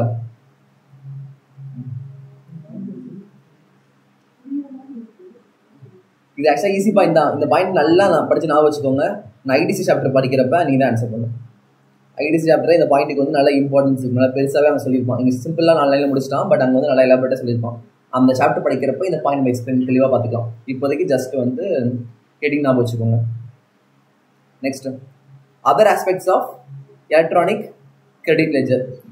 In case any discrepancy is noticed in electronic credit ledger, the registered person shall communicate the same to the officer exercising jurisdiction in the matter through the common portal in prescribed form. இங்க என்ன சொல்றாங்க? In case வந்து அவங்க electronic credit லெஜர்ல ஏதாச்சும் ஒரு அன்யூஷுவலா தெரியுது அப்படின்னா அவங்க வந்து அந்த ஆஃபீஸர் கிட்ட கம்யூனிகேட் பண்ணி, பேங்க் அக்கௌண்ட் ஏதாச்சும் நீயே வந்து தப்பா ஃபீல் பண்ற என்ன பண்ணுவேன், இப்போ சொல்லுவோம்ல இந்த மாதிரி வந்து அமௌண்ட் டெபிட் ஆயிருக்கு என்ன ஆச்சு ஏதாச்சும் கேட்போம்ல, அதுதான் நான் சொல்றேன். சரியா? No entry shall be made directly in electronic credit ledger under any circumstances except provided in the provisions. எந்த ஒரு என்ட்ரியும் டேரக்டாக வந்து எலக்ட்ரானிக் கிரெடிட் லெஜரில் நம்மளால போட முடியாது, பிகாஸ் அது வந்து ஃபுல்லாக ஐடிசி தான். பட் ஆனால் எக்ஸப்ட் ஒரு சில ப்ரொவிஷன்ஸ் நான் அவனே சொல்லிட்டான். எல்லாரும் தூங்குறீங்க. Common points for electronic cash and credit ledger. Where a person has claimed refund of any amount from the electronic cash or credit ledger, said amount shall be debited to the electronic cash or credit ledger. Where a person has claimed refund of any amount from the electronic cash or credit ledger, the same amount shall be debited to the electronic cash or credit ledger. Correct தானே? அதுல இருந்து refund எடுக்கிறோம்னா என்ன ஆகும், அந்த account debit தானே பண்ண போறோம். If the refund is so claimed is rejected, either fully or partly, the amount debited earlier to the extent of rejection shall be credited to the electronic cash or credit ledger by the proper officer by an order made in the prescribed form. ஒருவேளை எடுத்த refund வந்து இன்எலிஜிபிளா இருக்கு, reject பண்ணிட்டாங்க அப்படின்னா again வந்து அந்த அமௌண்ட்டை credit பண்ண போறாங்க. A unique identification number shall be generated at the common portal for each debit or credit of the electronic cash credit ledger. இது காமன் தானே. இது பண்ணாலும் டிரான்சாக்ஷன் ஐடின்னு ஒன்று இருக்குல்ல, நம்பர் ஒன்று இருக்குல்ல, அந்த மாதிரி இதுக்கு ஒரு நம்பர் இருக்கு. Similarly, the unique identification number relating to discharge of any liability shall be indicated in the corresponding entry in the electronic liability register. The unique identification number relating to discharge of any liability shall be indicated in the corresponding entry in the liability. அதே மாதிரி liability register இருக்குல்ல, அதுலேயே வந்து நம்ம liability வந்து fulfil பண்ணதுக்கு அப்புறம் அதுக்கு வந்து ஒரு என்ட்ரி நம்பர் ஐடென்டிஃபிகேஷன் நம்பர்ன்ற மாதிரி அங்கேயுமே வந்து யூனிக்கான ஐடென்டிஃபிகேஷன் நம்பர் இருக்குன்னு சொல்றாங்க. ஏன்னா 3 லெஜர் இருக்குல்ல, கேஷுக்கும் நம்பர் இருக்கும், கிரெடிட் லெஜருக்கு நம்பர் இருக்கும், அதே மாதிரி லைபிலிட்டி ரெஜிஸ்டர் இருக்கும். ஒவ்வொரு டைம் லைபிலிட்டி செட்டில் பண்ண இந்த டிரான்சாக்ஷன் லைக் இந்த லைபிலிட்டி ரெஜிஸ்ட்ரேஷன் நம்பர்ன்ற மாதிரி ஒரு நம்பர் இருக்கும். அந்த நம்பரை பேஸ் பண்ணி ஃபாலோ பண்ணிக்குவாங்க எவிடன்ஸ்க்காக. அதுக்கப்புறம் clarification regarding utilization of the amount available in the electronic credit ledger and the electronic cash ledger for payment of tax and other liabilities. Question என்ன சொல்றாங்க?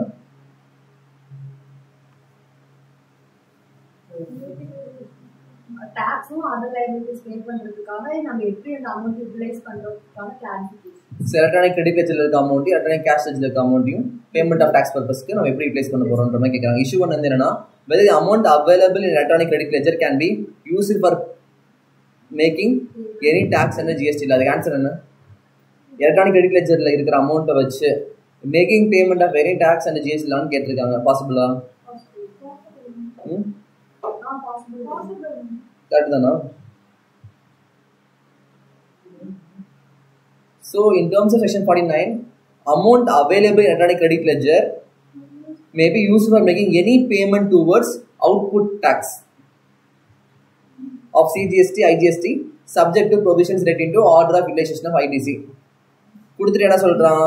ரூல் 86(2) என்ன சொல்றாங்கன்னா, provides for debiting of electronic credit ledger to the extent of discharge of any liability in accordance with provisions.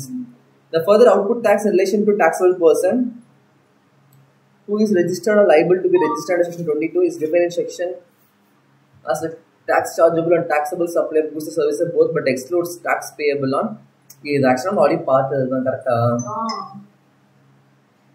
Electronic credit லெட்ஜர்ல இருக்க அமௌண்ட்டை வச்சு நம்ம வந்து output tax பே பண்றதுக்கு யூஸ் பண்ணிக்கலாமே தவிர ஆர்சிஎம் வந்து கவர் ஆகாது. அதுதான் திருப்பி கொடுக்குறோம். கொடுத்துருக்கான். ஸோ மேலே நம்ம ப்ரொவிஷன்ஸ் பார்த்துருக்கோம். இப்போ அதுக்கான ஆன்சர் ஓகே இல்ல உங்கள்ட்ட இருந்து ஆன்சர் வர மாட்டேங்குதுன்னு சொல்றேன். அதுக்கு நாங்க பண்ணலாம்னு சொல்லிட்டோம். பட் இது இவ்ளோ டீடைலா ஆர்சிஎம் அதெல்லாம் சரி ஓகே. அக்கார்டிங் ஆக்சுவலி நீங்க இந்த மாதிரி லிங்க் பண்ணணும். எழுதணும். லைக் எல்லாமே நீங்க உங்க அது டேட்டா என்னென்ன பாயிண்ட் இருக்கு எல்லாமே நீங்க வந்து எக்ஸாம் கொடுக்கணும்.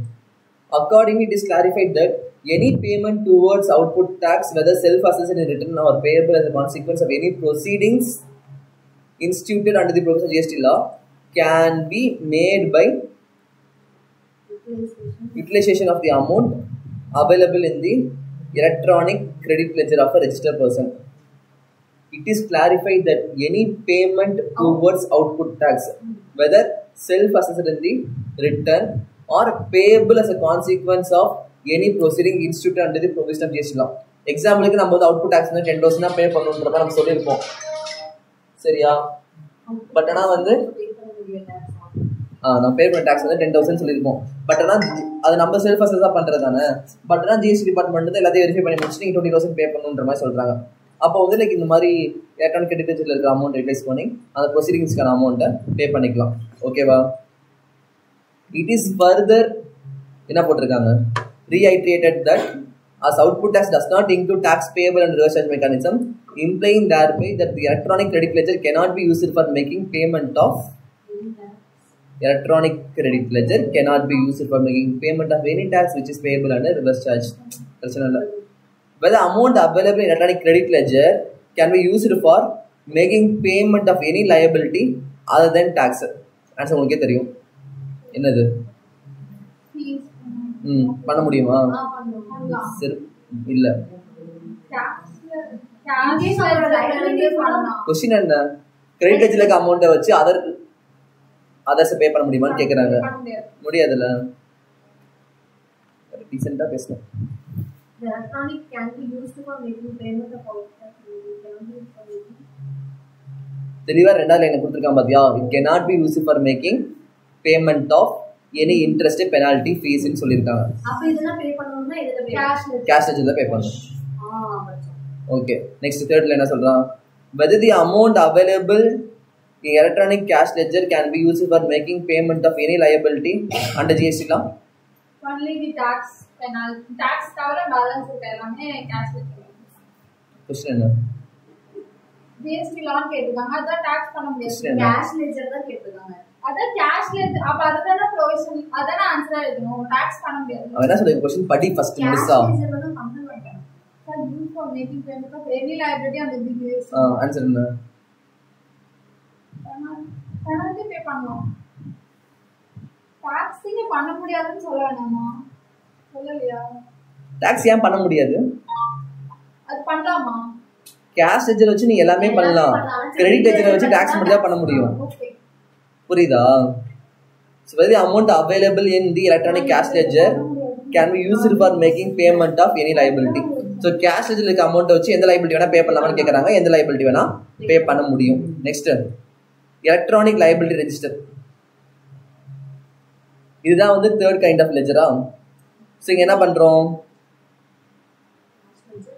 Electronic liability register is not டிஃபைன்ட்னு சொல்லிட்டோம்.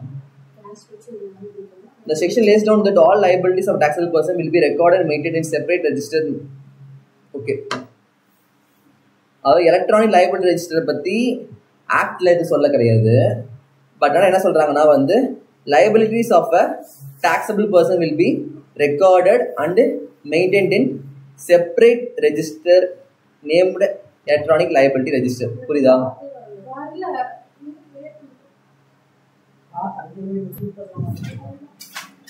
ஸோ லைபிலிட்டி ரெஜிஸ்டர்ல வந்து ஒன்றும் கிடையாது. ஒரு பர்சனோட டாக்ஸபிள் பர்சனோட லைபிலிட்டிஸ் வந்து ரெக்கார்ட் பண்ணி மெயின்டைன் பண்ணுறது தான் வந்து லைபிலிட்டி ரெஜிஸ்டர். ஓகேவா? Next order of discharge of tax and other dues. Tax அப்போ அதர் டியூஸ் பே பண்ணுறோம்ல, அதோட ஆர்டர் என்னன்னு கேட்குறாங்க. Electronic liability register will reflect the total tax liability of a taxpayer for a particular tax period.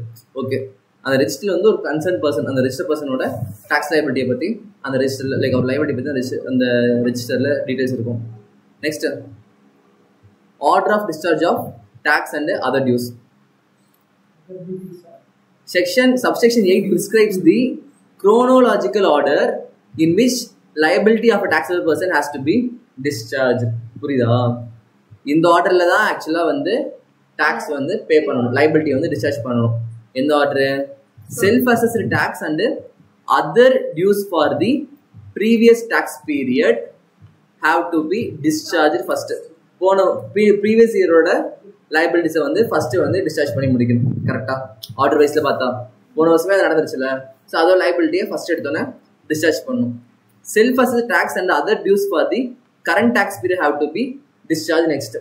First previous period liability, second current பீரியடோட liability. அதுக்கப்புறம் பார்த்தோன்னா once these two steps are exhausted, thereafter any other amount payable including demand determined under section 73 or section 74 to be discharged. In other words, the liability if any arising out of demand notice and adjudication proceedings come last. First எடுத்தோன்னா previous இயரோடது, second நம்மளோடது, next ஏதாச்சும் demand இருக்கு, ப்ரொசீடிங்ஸோட amount pay பண்றது இருக்கு அப்படின்னா அதெல்லாம் வந்து கடைசியாக தான் வரும்ன்ற மாதிரி சொல்றாங்க.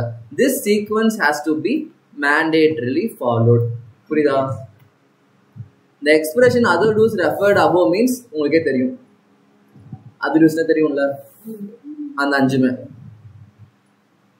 Presumption that incidence of tax is passed on. Presumption that incidence of tax is passed on. This part of the section provides that when a taxable person has paid the GST under corresponding act, taxable person deemed to have passed on the incidence of such payment of tax to the recipient. Correct? பார்த்தோன்னு correct படி. Incidence of tax passing to the recipient. அதான GST. Thus, if tax has been paid in the CGST at 2017, the taxable person is deemed to have passed on the incidence of such payment of CGST to the recipient. எப்போ வந்து taxable person வந்து tax pay பண்றாரோ அவர் வந்து அந்த டாக்ஸை வந்து recipient வந்து வாங்கிட்டாருன்றது தான் ஒரு deemed ப்ரொவிஷனாக consider பண்ணிக்கிறோம். டீம்டாக நம்மளே வந்து அக்செப்ட் பண்ணிக்கிறோம்.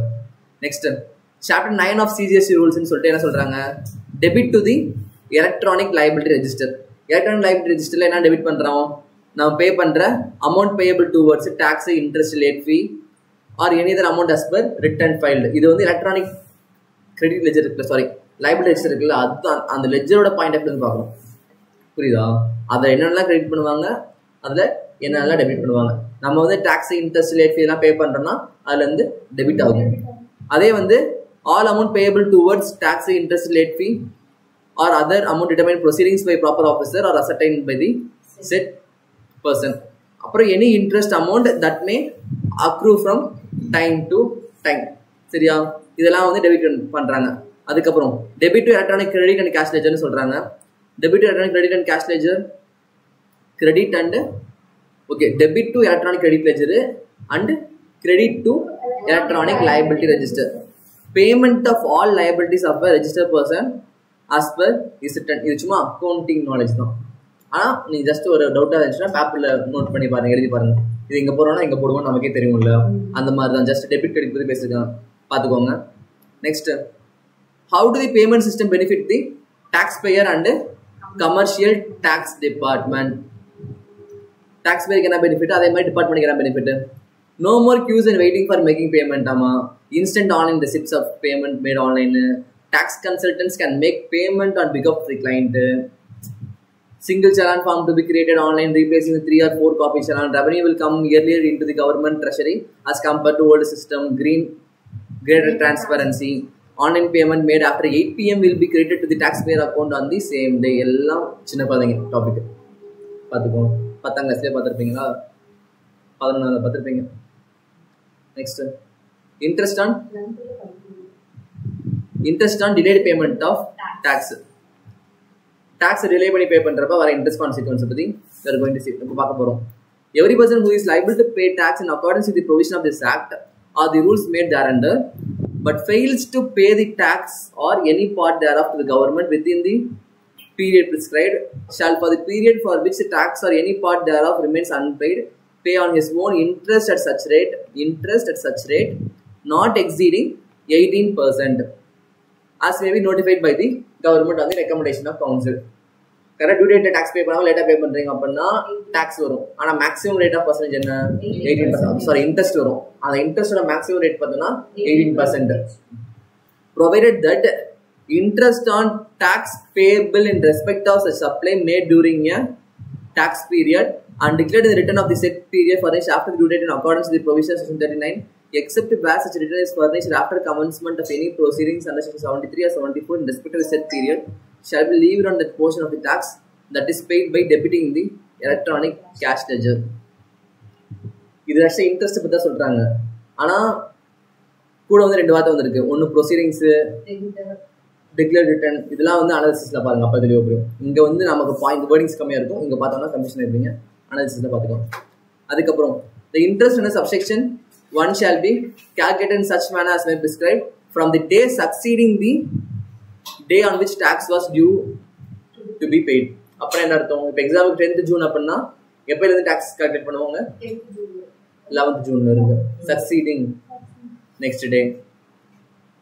Where the input tax credit has been wrongly availed and utilized, the registered person shall pay interest on such input tax credit wrongly availed and utilized at such rate not exceeding 24% as may be notified by the government on the recommendation of the council, and the interest shall be calculated in such a manner as may be prescribed. ஒருவேளை input tax வந்து ராங்கா avail பண்றீங்க அப்படின்னா அந்த இடத்துல வந்து 18% இல்ல interest 24%.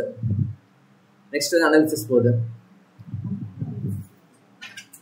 So to promote greater discipline among the taxpayer and timeliness in payment of tax, the tax dues which are not paid within the stipulated time are made liable to interest payment. The mechanism is automatic in nature by virtue of the provisions laid under tax law. The interest liability is imposed on taxpayer who has withheld the payment of any tax and has when it is due and payable. Basically, it is compensatory in character and totally different from penalty, which is penal in character. புரியுதா? Penalty போட்டாங்கன்னா அது வந்து நம்ம ஏதாச்சும் break பண்ணியிருக்கோம். புரியுதா? லா break பண்ணுறோம், ரூல்ஸை பிரேக் பண்ணுறோன்னா தான் அந்த இடத்துல வந்து பெனால்ட்டி வரும். அது வந்து பீனல் நேச்சர்ன்ற மாதிரி சொல்கிறாங்க. இன்ட்ரெஸ்ட் வந்து நம்ம லேட்டாக பே பண்ணுறோம். ஜென்ரலாக வந்து அதில் அந்த அமௌண்ட் ஃபஸ்ட்டே வந்திருந்தால் அவங்க அதில் ஒரு பெனிஃபிட் டிரைவ் பண்ணியிருப்பாங்க. நம்ம லேட்டாக பண்ணுறதுனால அந்த பெனிஃபிட் வந்து அவங்களுக்கு கிடைக்கல. So we are just compensating them. So interest வந்து காம்பன்சேட்டிங் நேச்சர், பெனால்ட்டி வந்து பீனல் நேச்சர்ன்ற மாதிரி சொல்கிறாங்க. Okay. On similar line, Section 50 of CGST 2017 provides for applicability of interest for default in payment of taxes within stipulated time. Under GST, a registered person can make the payment of tax through electronic credit ledger or electronic cash ledger, and usually balance the electronic credit ledger is exhausted first before utilizing the balance available in the electronic cash ledger. This practice is adapted for better working capital management. Generally, that's the business point of view. Initially, கையில இருந்து cash pay பண்ண try பண்ணுவாங்க. Already இருக்கு அங்க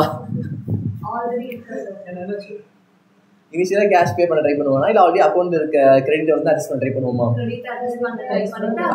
adjust பண்ண try பண்ணுவோம். நீ தானே காரணம். சரியான சொக்கிட்டு இருக்க.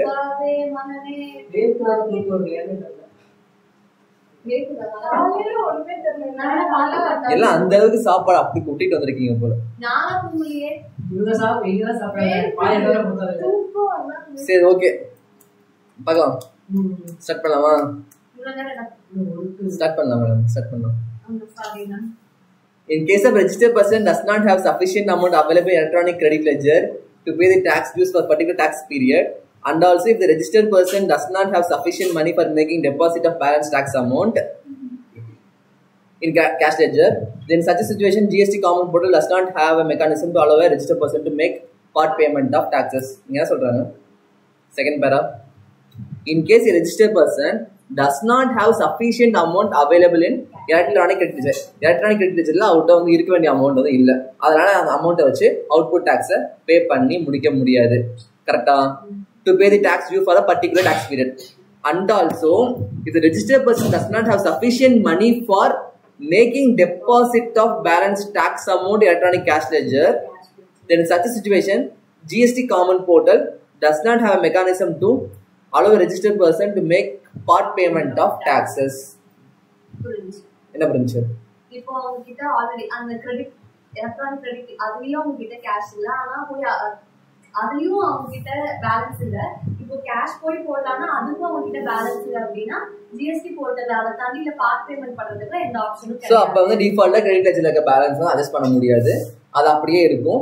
எக்ஸாம்பிளுக்கு 1 lakh வந்து அவுட்புட் டாக்ஸ் லைபிலிட்டி, கிரெடிட் லெட்ஜர்ல ஒரு 80,000 இருக்கு, 20,000 கம்மியா இருக்கு அப்படின்னா பண்ண முடியாது. சோ அந்த ஃபர்தரா 20,000 கேஷ் டெபாசிட் பண்ணதுக்கு அப்புறம் மொத்தமா 1 lakh வந்து பே பண்ணிக்கலாம். If the lawmaker demand tax due along with interest on the gross payment, the tax paid through electronic cash ledger and credit ledger, both it may be on unhealthy practice from business perspective. To counter such recovery mechanism, the provision under Section 50 provides that when a registered person has paid his taxes through a return specified under Section 39 CGST Act 2017, belatedly, interest shall be applicable only on the net taxes paid through electronic cash ledger and not on the gross taxes paid for such period. ஒரு சின்ன confusion இருக்கு, but இதான் நான் ஒரு understanding சொல்றேன். Credit லெட்ஜர்ல இருக்க amount already government தான் இருக்கு. எக்ஸாம் 1 lakh பே பண்ணோம், ஆனா நம்ம லேட்டா பே பண்றோம். 80 வந்து கிரெடிட்ல இருக்கு, 20 வந்து கேஷ் பே பண்றோம். நம்ம லேட்டா பே பண்றதுனால அந்த 20,000க்கு மேல மட்டும் தான் இன்ட்ரெஸ்ட் வரும், அந்த 80க்கு மேல இன்ட்ரெஸ்ட் வராதுன்ற மாதிரி சொன்ன மாதிரி தெரியுது. பட் ஒன்ஸ் இதுக்கும் உள்ள எக்ஸாம்பிள் பாக்குறப்ப பாத்துக்கலாம். ஓகேவா? இப்போதைக்கு இதான் அண்டர்ஸ்டாண்டிங். லேட்டா பே பண்ற கேஷ் காம்பனன்ட் மேல மட்டும் தான் இன்ட்ரெஸ்ட் வரும், கிரெடிட் காம்பனன்ட் வந்து ஆல்ரெடி அவங்கள்ட்ட தான் இருக்கு, அது மேல இன்ட்ரெஸ்ட் இல்ல. As per the said proviso, the interest in such as per said proviso, the interest in case where the tax return has been furnished after the due date shall be levied on that portion of output tax which is being paid by debit in the electronic cash ledger. This means the interest liability shall not arise on that portion of output tax liability which is paid using the ITC available. Okay, avanga adha solranga seriya. Accordingly, interest if any payable by the registered person for delay in remittance of taxes beyond the stipulated due date on account of delay in filing of return under Section 39 shall be demanded only on the net cash liability of taxes and not on the gross tax liability. Correct? நெட்டா நம்ம என்ன amount pay பண்றோமோ அந்த பேருக்கு வந்து லை interest வரும், கிராஸா accumulate ஆகிற amount மேல வராதுன்ற மாதிரி சொல்லியிருக்காங்க. when interest is payable னு கேட்டிருக்காங்க. interest is payable in case of delay in payment of tax in full or in part within the prescribed period. Actually நீ எப்போ வேணா பே பண்ணலாம். நீ ஜென்ரலாக அடுத்த டைம் பே பண்ணுறப்ப இன்ட்ரெஸ்ட் சேர்த்து தான் பே பண்ண முடியும். புரியுதா? ஜென்ரலாக ப்ரிஸ்கிரைப் பீரியட் என்ன பொறுத்த வரைக்கும் நெக்ஸ்ட் மந்த்னு வச்சுக்கலாம். இந்த மந்த் பே பண்ண ரிட்டர்ன் ஃபைல் பண்ணல, நெக்ஸ்ட் மந்த் பே பண்ணுற அப்போ நீ வந்து இன்ட்ரெஸ்ட்டோட பே பண்ணணும். அப்பயும் பண்ணலன்னா அதுக்கப்புறம் பே பண்ணணும். அப்போ பே பண்ணுறப்ப இன்ட்ரெஸ்ட்டோட பே பண்ணணும். நீ எப்போ பே பண்ணுறியோ அப்போ வந்து இன்ட்ரெஸ்ட்டோட பே பண்ணுற மாதிரி இருக்கும். பட் அந்த ப்ரிஸ்கிரைப் பீரியட்னா டேஸ் மென்ஷன் பண்ணுறாங்கன்றதை நம்ம ஃபர்தராக பார்ப்போம். அதே மாதிரி rate of interest shall be notified by the government on the basis of recommendation of the council. However, such rate to be notified shall not exceed 18% in case of belated payment of taxes. லேட்டா கட்டறதுனால வந்து interest வந்து 18% exceed ஆகாது. On failure to pay tax to the government account and in case of wrongful availment and utilization of input tax credit. ஆக்சுவலா இங்க ஒரு சின்ன doubt இருக்கு. ஒருவேளை ராங்கா ஐடிசி அவைல் பண்ணியிருந்தோம்னா அவங்க 24%ன்ற மாதிரி பார்த்தோம். ஆனா இங்க வந்து 18% அவங்க சொல்றது பிலேட்டட் மட்டும் தான் சொல்றாங்க. அந்த ராங்ஃபுல் அவைல்மெண்ட் அந்த 18% ரிலேட்டட் தான் நம்ம இன்ட்ரெஸ்ட் பண்ணுவோம். அந்த லாஸ்ட் லைன் இருக்குல்ல, in case of wrongful availment and relation ஐடிசிக்கு வந்து மேலே பார்த்த மாதிரி அந்த 24% தான் வரணும். ஓகேவா? Input tax credit wrongly availed and utilized at such rate not exceeding 24%. Okay, not exceeding 24% தான் சொல்றோம். Maximum rate of tax வந்து 24%. மேபி கீழே இருக்கலாம், பார்த்துக்கலாம், பிரச்சனை இல்லை. Computation of period for calculation of interest. Generally, the period of interest will be from the date following the due date of payment to the actual date of payment of tax. Interest வந்து இன்னைக்கு due date அப்படின்னா நீ இன்னைக்கு பே பண்ணல அப்படின்னா நாளையிலிருந்து நீ என்னைக்கு பே பண்றியோ அது வரைக்கும் இன்ட்ரெஸ்ட் வரும். ஆனா இப்போ எனக்கு ஒரு டவுட். இப்போ கொரோனாக்கு முன்னாடி வரைக்கும் ஒரு எக்ஸாம்பிளுக்கு சொல்றேன், முன்னாடி வரைக்கும் அவங்க ஜிஎஸ்டி ரெஜிஸ்டர் பண்ணி டாக்ஸ் பே பண்ணிட்டு இருக்காங்க. ஓகே.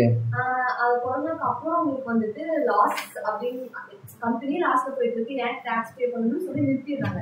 அதுக்கப்புறம் இப்போ ஒரு வருஷத்துக்கு 1.5 கோடி ப்ராஃபிட் எடுக்கிறாங்க அப்படின்னா அவங்க ஜிஎஸ்டி பே பண்ணாம இருக்காங்க. கவர்மெண்ட் எப்போ கண்டுபிடிக்கும் இவங்க டாக்ஸ் பே பண்ணல அப்படின்னு? ஆக்சுவலாக ஜிஎஸ்டி வந்து இது வந்து எப்படி சொல்றதுன்னா, ஜிஎஸ்டி வந்து ஒரு ப்ராஃபிட் பேஸ் பண்ணது கிடையாது, டேர்ன் ஓவர் பேஸ் பண்ணது. நம்ம எங்கேயுமே வந்து ஜிஎஸ்டி புக்ல வந்து இவ்வளோ ப்ராஃபிட் வந்து இவ்வளோ ஜிஎஸ்டி பார்க்கலாம். டேர்ன் ஓவர் இப்படி சொன்னது 1.5 கோடி ப்ராஃபிட்டா டேர்ன் ஓவர்? 1.5 கோடி டேர்ன் ஓவர். லிமிட் என்ன? குட்ஸா சர்வீஸா? சர்வீஸ் இல்ல குட்ஸ். லிமிட் என்ன? நீ கேட்ட क्वेश्चनக்கு 50 lakhs 40 1 crore தான் 50 lakhs நான் தெரியும். நான் 40 lakhs எதுக்கு 40 lakhs? சர்வீஸ் 50 lakhs ஜென்ரலா என்ன பார்த்தோம்? சர்வீஸ்னா 20 lakhs, குட்ஸ்னா 40 lakhs. அந்த ஸ்பெசிஃபிக் சம் ஸ்டேட்ஸ்க்கு மட்டும் பிளேசஸ்க்கு மட்டும் 10 lakhs, 10, 20, 40 அவ்வளவுதானே. ஸோ உன்னோட ஆக்சுவலா நீ வந்து 40 lakhs டேர்ன் ஓவர் கிராஸ் ஆயிடுச்சுனால you liable to get registered GST. லைபிள்னா டேர்ன் ஓவர் கிராஸ் ஆகியா நீ லைபிள். அது டிபார்ட்மெண்ட் கண்டுபிடிக்கிறானா, கண்டுபிடிக்கிற டைம்ல இருந்து அதுக்கப்புறம் மொத்தமா போட்டுருவோம். ஒரு டேர்ன் ஓவர் ரிப்போர்ட் ஆயிடும். அக்கௌண்ட் பேங்க் பேலன்ஸ்ல இருந்து எல்லாமே ரிப்போர்ட் ஆகும். இந்த ரெக்கார்டிங் அப்லோட் பண்ணுவாங்க யூடியூப்ல. அட்ரஸ் சொல்லினா வந்து கேஷ் தான் எல்லாம் பண்றாங்க. எப்படி ரிப்போர்ட் ஆகும் தெரியாதுல்ல.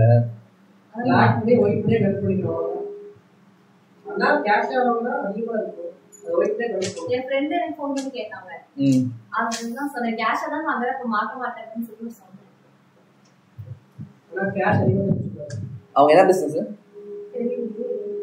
டிபெண்ட்ஸ், பிசினஸை பொறுத்து மாறும். இன்கேஸ் அவங்க வந்து லைக் 1.5 கோடி ரூபாய்க்கு டர்ன் ஓவர் பண்றாங்க அப்படின்னா அவங்க ஒரு ரெஜிஸ்டர் சப்ளைட் வாங்குறாங்க அப்படின்னா அவங்க ஜிஎஸ்டி பே பண்ணி தான் வாங்குற மாதிரி இருக்கும். அப்ப அந்த ஜிஎஸ்டி அவங்க பே பண்ண ஜிஎஸ்டி வந்து அவங்க கிளைம் பண்ணணும் அப்படின்னா இவங்களும் வந்து அக்கௌண்ட்ல ட்ரான்ஸ்ஃபர் அக்கௌண்ட்ல ரெசிப்ட் வாங்கி ஏன்டா அது கிடையாது. இவங்க ஒரு பக்கம் பர்ச்சேஸ் பண்ணுவாங்க குட்ஸ்ன்னு சொல்லிட்டு, அப்ப பர்ச்சேஸ் பண்ணா சேல் பண்ண முடியும். அப்ப இவங்களே மேனுஃபேக்சர் பண்றாங்களா? சரி ஓகே, மேனுஃபேக்சர் பண்ணனால குட்ஸ் வாங்குவாங்கல்ல, அதுக்கு ஜிஎஸ்டி வந்திருக்குங்க. அந்த ஜிஎஸ்டி காம்பனன்ட் இவங்களுக்கு ஜிஎஸ்டி ஆல்ரெடி பே பண்ணிருப்பாங்க. புரியுதா? சர்வீஸா இருந்தா 20 lakhs தானே. இப்போ சர்வீஸா இருக்கு 20 lakhs தாண்டிச்சு. அப்ப என்ன பண்ணுவாங்க? liable to get registered. Register பண்ணல, லாக்டவுன் முன்னாடி வந்து ரெஜிஸ்டர் டர்ன் ஓவர் ரிப்போர்ட் ஆகி மாட்டினாங்கன்னா மொத்த டர்ன் ஓவருக்கும் பே பண்ண சொல்லுவாங்க. மாட்ட வைக்கிறீங்களா? பண்ணுங்க. நெக்ஸ்ட் அப்ப அவமானமா இருந்துச்சு. என்னடா சிஎம்பி படிக்கணும்னு சொல்றோம், லிமிட் என்ன தெரியுது. இப்பயுமே ஒண்ணு தெரியல. இப்ப தெரிஞ்சிருச்சு. சர்வீஸ்க்கு 20 lakhs, இதுக்கு 40 lakhs. கிளாஸ் எப்ப எடுத்தோம்?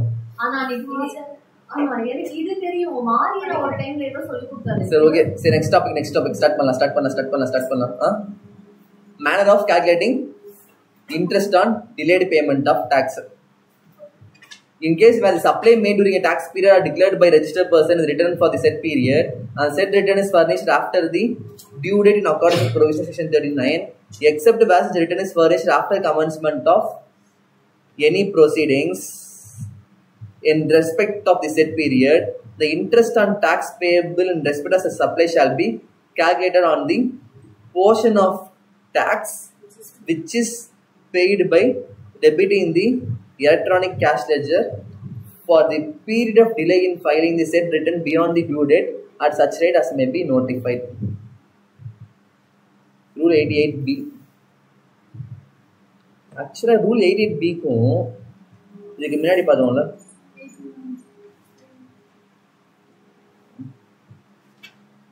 ஓகே இல்லை இதுக்கு முன்னாடி பார்த்தா அனாலிசிஸ் தான் பார்த்தோம். இங்கே வந்து ரூல் ஒன்றும் டிஃப்ரென்ஸ் கிடையாது, சேம் தான். எலக்ட்ரானிக் கேஷ் லெட்ஜரில் வர காம்பவுண்ட் மேலே தான் இன்ட்ரெஸ்ட் வரும், கிரெடிட் லெட்ஜரில் இருக்க காம்பவுண்ட் மேலே இன்ட்ரெஸ்ட் வராதுன்ற மாதிரி சொல்கிறாங்க. However, where any amount has been credited in electronic cash ledger as per provision of 49 on or before the due date of this filing the said return, but it is debited from the said ledger for payment of tax filing the said return after the due date, the said amount shall not be taken into consideration while calculating such interest if the said amount is lying in the said ledger from the due date till the date of its debit at the time of filing return. அந்த டார்க்கா line இருக்குல்ல, அந்த 7 line இருக்கு, அதை படிச்சு meaning சொல்லுங்க.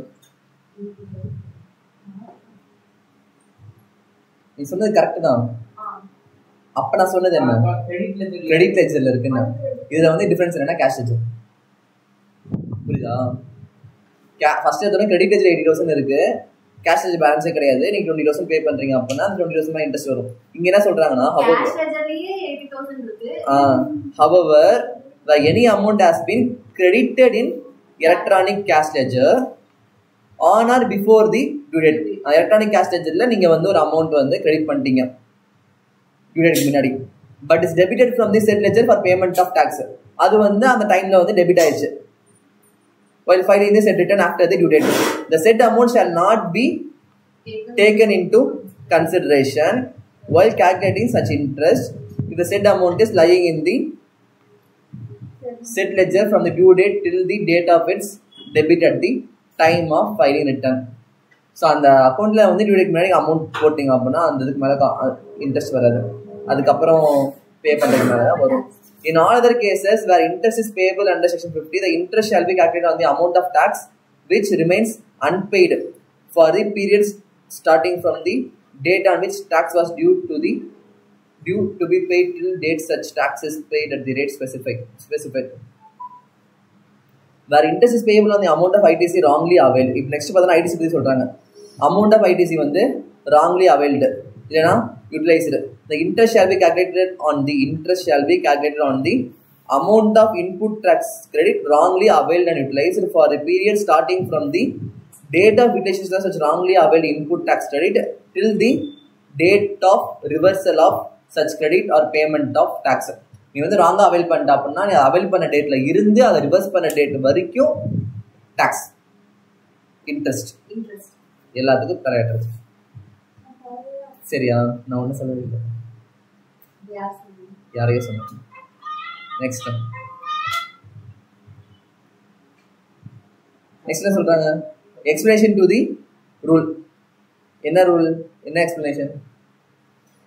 Input tax credit wrongly availed shall be conceived to have been utilized when the balance in the electronic credit ledger falls below the amount of input tax credit wrongly availed, and the extent of such utilization of input tax credit shall be the amount by which the balance in the electronic credit ledger falls below the amount of input tax credit wrongly availed. The date of utilization of such input tax credit shall be taken to be date on which return is due to be furnished under section 39 or actual date of filing of said return, whichever is error. If the balance in electronic credit ledger falls below the amount of input tax credit wrongly availed and amount of payment of tax is said return, the date of debit in electronic credit ledger when the balance in electronic credit ledger falls below the amount of input tax credit wrongly availed in all the cases. இப்போ இங்கே பார்க்குறோம்ல, இது வந்து மேலே படிச்சோம்ல, rule படிச்சோம்ல, அதோட explanation தான் கொடுத்துருக்காங்க, பெருசாக ஒன்றும் இல்லை, நார்மல். அதாவது இன்புட் டாக்ஸ்னா வந்து ராங் அவைல் பண்ணுறோம் அப்படின்னா அவைல் பண்ண டேட்ல இருந்து ரிவர்ஸ் பண்ண டேட் வரைக்கும் இன்ட்ரெஸ்ட் வருன்ற மாதிரி போட்டிருக்கோம்ல, அதை தான் அவங்க வந்து கொடுத்துருக்காங்க, எக்ஸ்பிளனேஷன் கொடுத்துருக்காங்க. எப்படி ராங்கா அவைல் பண்ண முடியும்? அதாவது அந்த இடத்துல ஒரு 10,000 இருந்திருக்கும், பட் ஆக்சுவலாக அந்த 10,000 இன்எலிஜிபிளாக இருக்கும். அதனால் நம்ம என்ன பண்ணுவோம், அவைல் பண்ணிடுவோம்.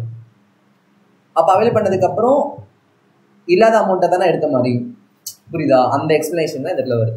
பட் ஜென்ரலாக நீங்கள் இது ஒன்ஸ் படிச்சு பார்த்தா புரியும். ஆனால் கான்செப்ட் அதுதான், எப்போ நீங்கள் அவைல் பண்ணீங்களோ அவைல் பண்ண டேட்லேருந்து அது ரிவர்ஸ் பண்ண டேட் வரைக்கும் இன்ட்ரெஸ்ட் வந்து நீங்கள் பே பண்ணணும். அதுக்கப்புறம் அதர் ரெலவெண்ட் பாயிண்ட்ஸ் கொடுத்துருக்காங்களா? டேக்ஸ்னால் என்ன சொல்கிறாங்க? Tax payable. ஆமாம். அதுக்கப்புறம் பேமெண்ட் ஆஃப் இன்ட்ரெஸ்ட்னா payment of interest in case of related payment of tax will be made voluntarily even without demand. புரியுதா? ரிட்டர்ன் நீ லேட்டாக ஃபைல் பண்ணுற அப்படின்னா எத்தனை நாள் ரிட்டர்ன் லேட்டாக ஃபைல் பண்ணணும்னு உனக்கே தெரியும். அதுக்கு என்ன ரேட் ஆஃப் இன்ட்ரெஸ்ட்னு அவனே சொல்லிட்டான், 80% சொல்லிட்டான். ஸோ அவங்க வந்து உனக்கு டிமாண்ட் நோட்டீஸ் அனுப்பிவிட்டு நீ அந்த இன்ட்ரெஸ்ட்டை பே பண்ணுன்றதுலாம் கண்டிஷன் கிடையாது. நீ லேட்டாக பே பண்ணுற உனக்கே தெரியும், நீ பே பண்ணுறப்ப இன்ட்ரெஸ்ட்டோட பே பண்ணிக்கோன்னு சொல்கிறான். புரியுதா? Next, the interest payable under the section shall be debited to electronic liability register. Correct தானே? அந்த ரெஜிஸ்டர் அதுதான், அந்த லைபிலிட்டி ரெஜிஸ்டர் தான் இன்ட்ரெஸ்ட் காம்பனண்ட்லேருந்து டேக்ஸ் காம்பனண்ட் வரைக்கும் எல்லாமே அதை டெபிட் பண்ணுறோம். The liability for interest can be settled by adjustment with balance in electronic cash ledger but not with balance in electronic credit ledger. So interest component cash ledger வச்சு தான் பே பண்ண முடியும், credit ledger வச்சு பே பண்ண முடியாது. ஓகேவா? ஆமாம், அவுட்புட் டேக்ஸ் மட்டும் தான் பே பண்ண முடியும், ஆர்சியும் பே பண்ண முடியாது. Okay. Clarification on charging interest under section 50 subsection 3 in case of wrong availment of IGST credit and reversal thereof. So IGST கிரெடிட்டும் அதுக்கப்புறம் ரிவர்ஸ் பண்ணுறதை பற்றியும் அவங்க வந்து ஒரு கிளாரிஃபிகேஷன் கொடுத்துருக்காங்க. ஓகேவா? கிரெடிட் வந்து ராங்காக அவைல் பண்ணிட்டாங்க, அதுக்கப்புறம் ரிவர்ஸ் பண்ணுறாங்க, அதை பற்றின கிளாரிஃபிகேஷன் இருக்குது. ஓ வா சூப்பர், ஒரு பேஜ் ஃபுல்லாக கிளாரிஃபிகேஷன் இருக்குது. ஆமாம் தானே? அதுக்கப்புறம் பார்த்தோன்னா அது இல்லையா? ஓகே, புது புக்கில் ஒரு 1 பேஜ் ஃபுல்லாக கிளாரிஃபிகேஷன் கொடுத்துருக்காங்க. அதுக்கப்புறம் வந்து பார்த்தோன்னா interest in illustration 2, illustration 3 and then அவ்வளோதான், அவர் முடிஞ்சு. சரி, ஓகே. அந்த கிளாரிஃபிகேஷன் யாரை எக்ஸ்பிளைன் பண்ணுறீங்க? எல்லாருமே யாராவது கேட்பேன். ஒரு 5 minutes படிங்க, கரெக்டாக சொல்லுங்க.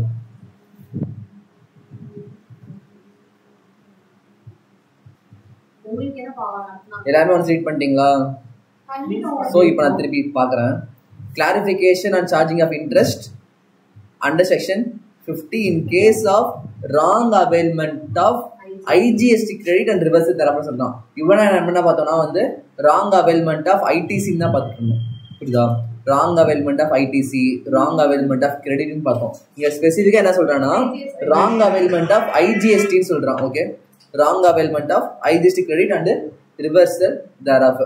இங்க என்ன இஷ்யூ ஆகுதுன்னு பார்த்தோம்னா the issue which arose for consideration are whether in the case of wrong availment of IGST credit யாரால by a registered person and reversal thereof, wrong credit avail பண்றாங்க, reverse பண்றாங்க registered person, for the calculation of interest under rule 88B.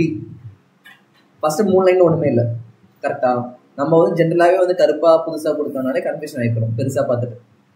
First 3 line எட்மெண்ட் பண்ணி விட்டுருங்க, ஒண்ணுமே இல்லை.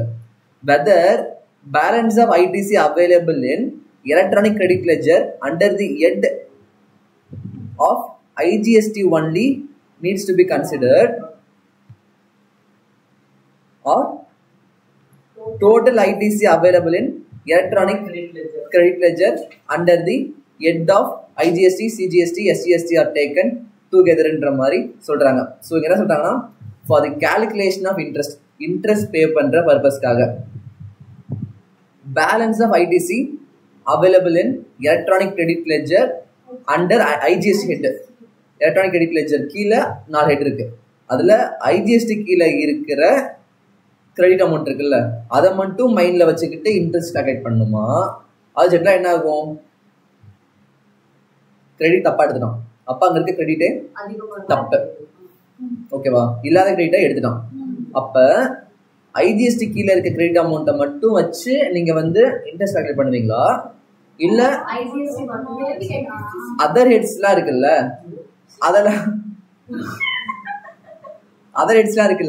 அதெல்லாம் கூட வச்சு, ஏன்னா ஐஜிஎஸ்டி தான் எல்லாமே செட் ஆஃப் பண்ணிக்கலாம்ல. புரியுதா? சிஜிஎஸ்டி எக்ஸஸா இருந்தாலும் ஐஜிஎஸ்டி தூக்கி போட்டு செட் ஆஃப் பண்ணிக்கலாம், எஸ்சிஎஸ்ல இருந்தாலும் செட் ஆஃப் பண்ணிக்க முடியும். ஸோ அதனால தான் இதில் ஐஜிஎஸ்டி மட்டும் செப்பரேட்டா கொடுக்குறாங்க. ஸோ ஐஜிஎஸ்ல இருக்க கிரெடிட் மட்டும் பார்ப்பீங்களா, இல்லை வந்து அதர் மேஜர் ஹெட்ஸ்ல இருக்க கிரெடிட்டும் பார்ப்போமான்ற மாதிரி தான் கொஸ்டின்.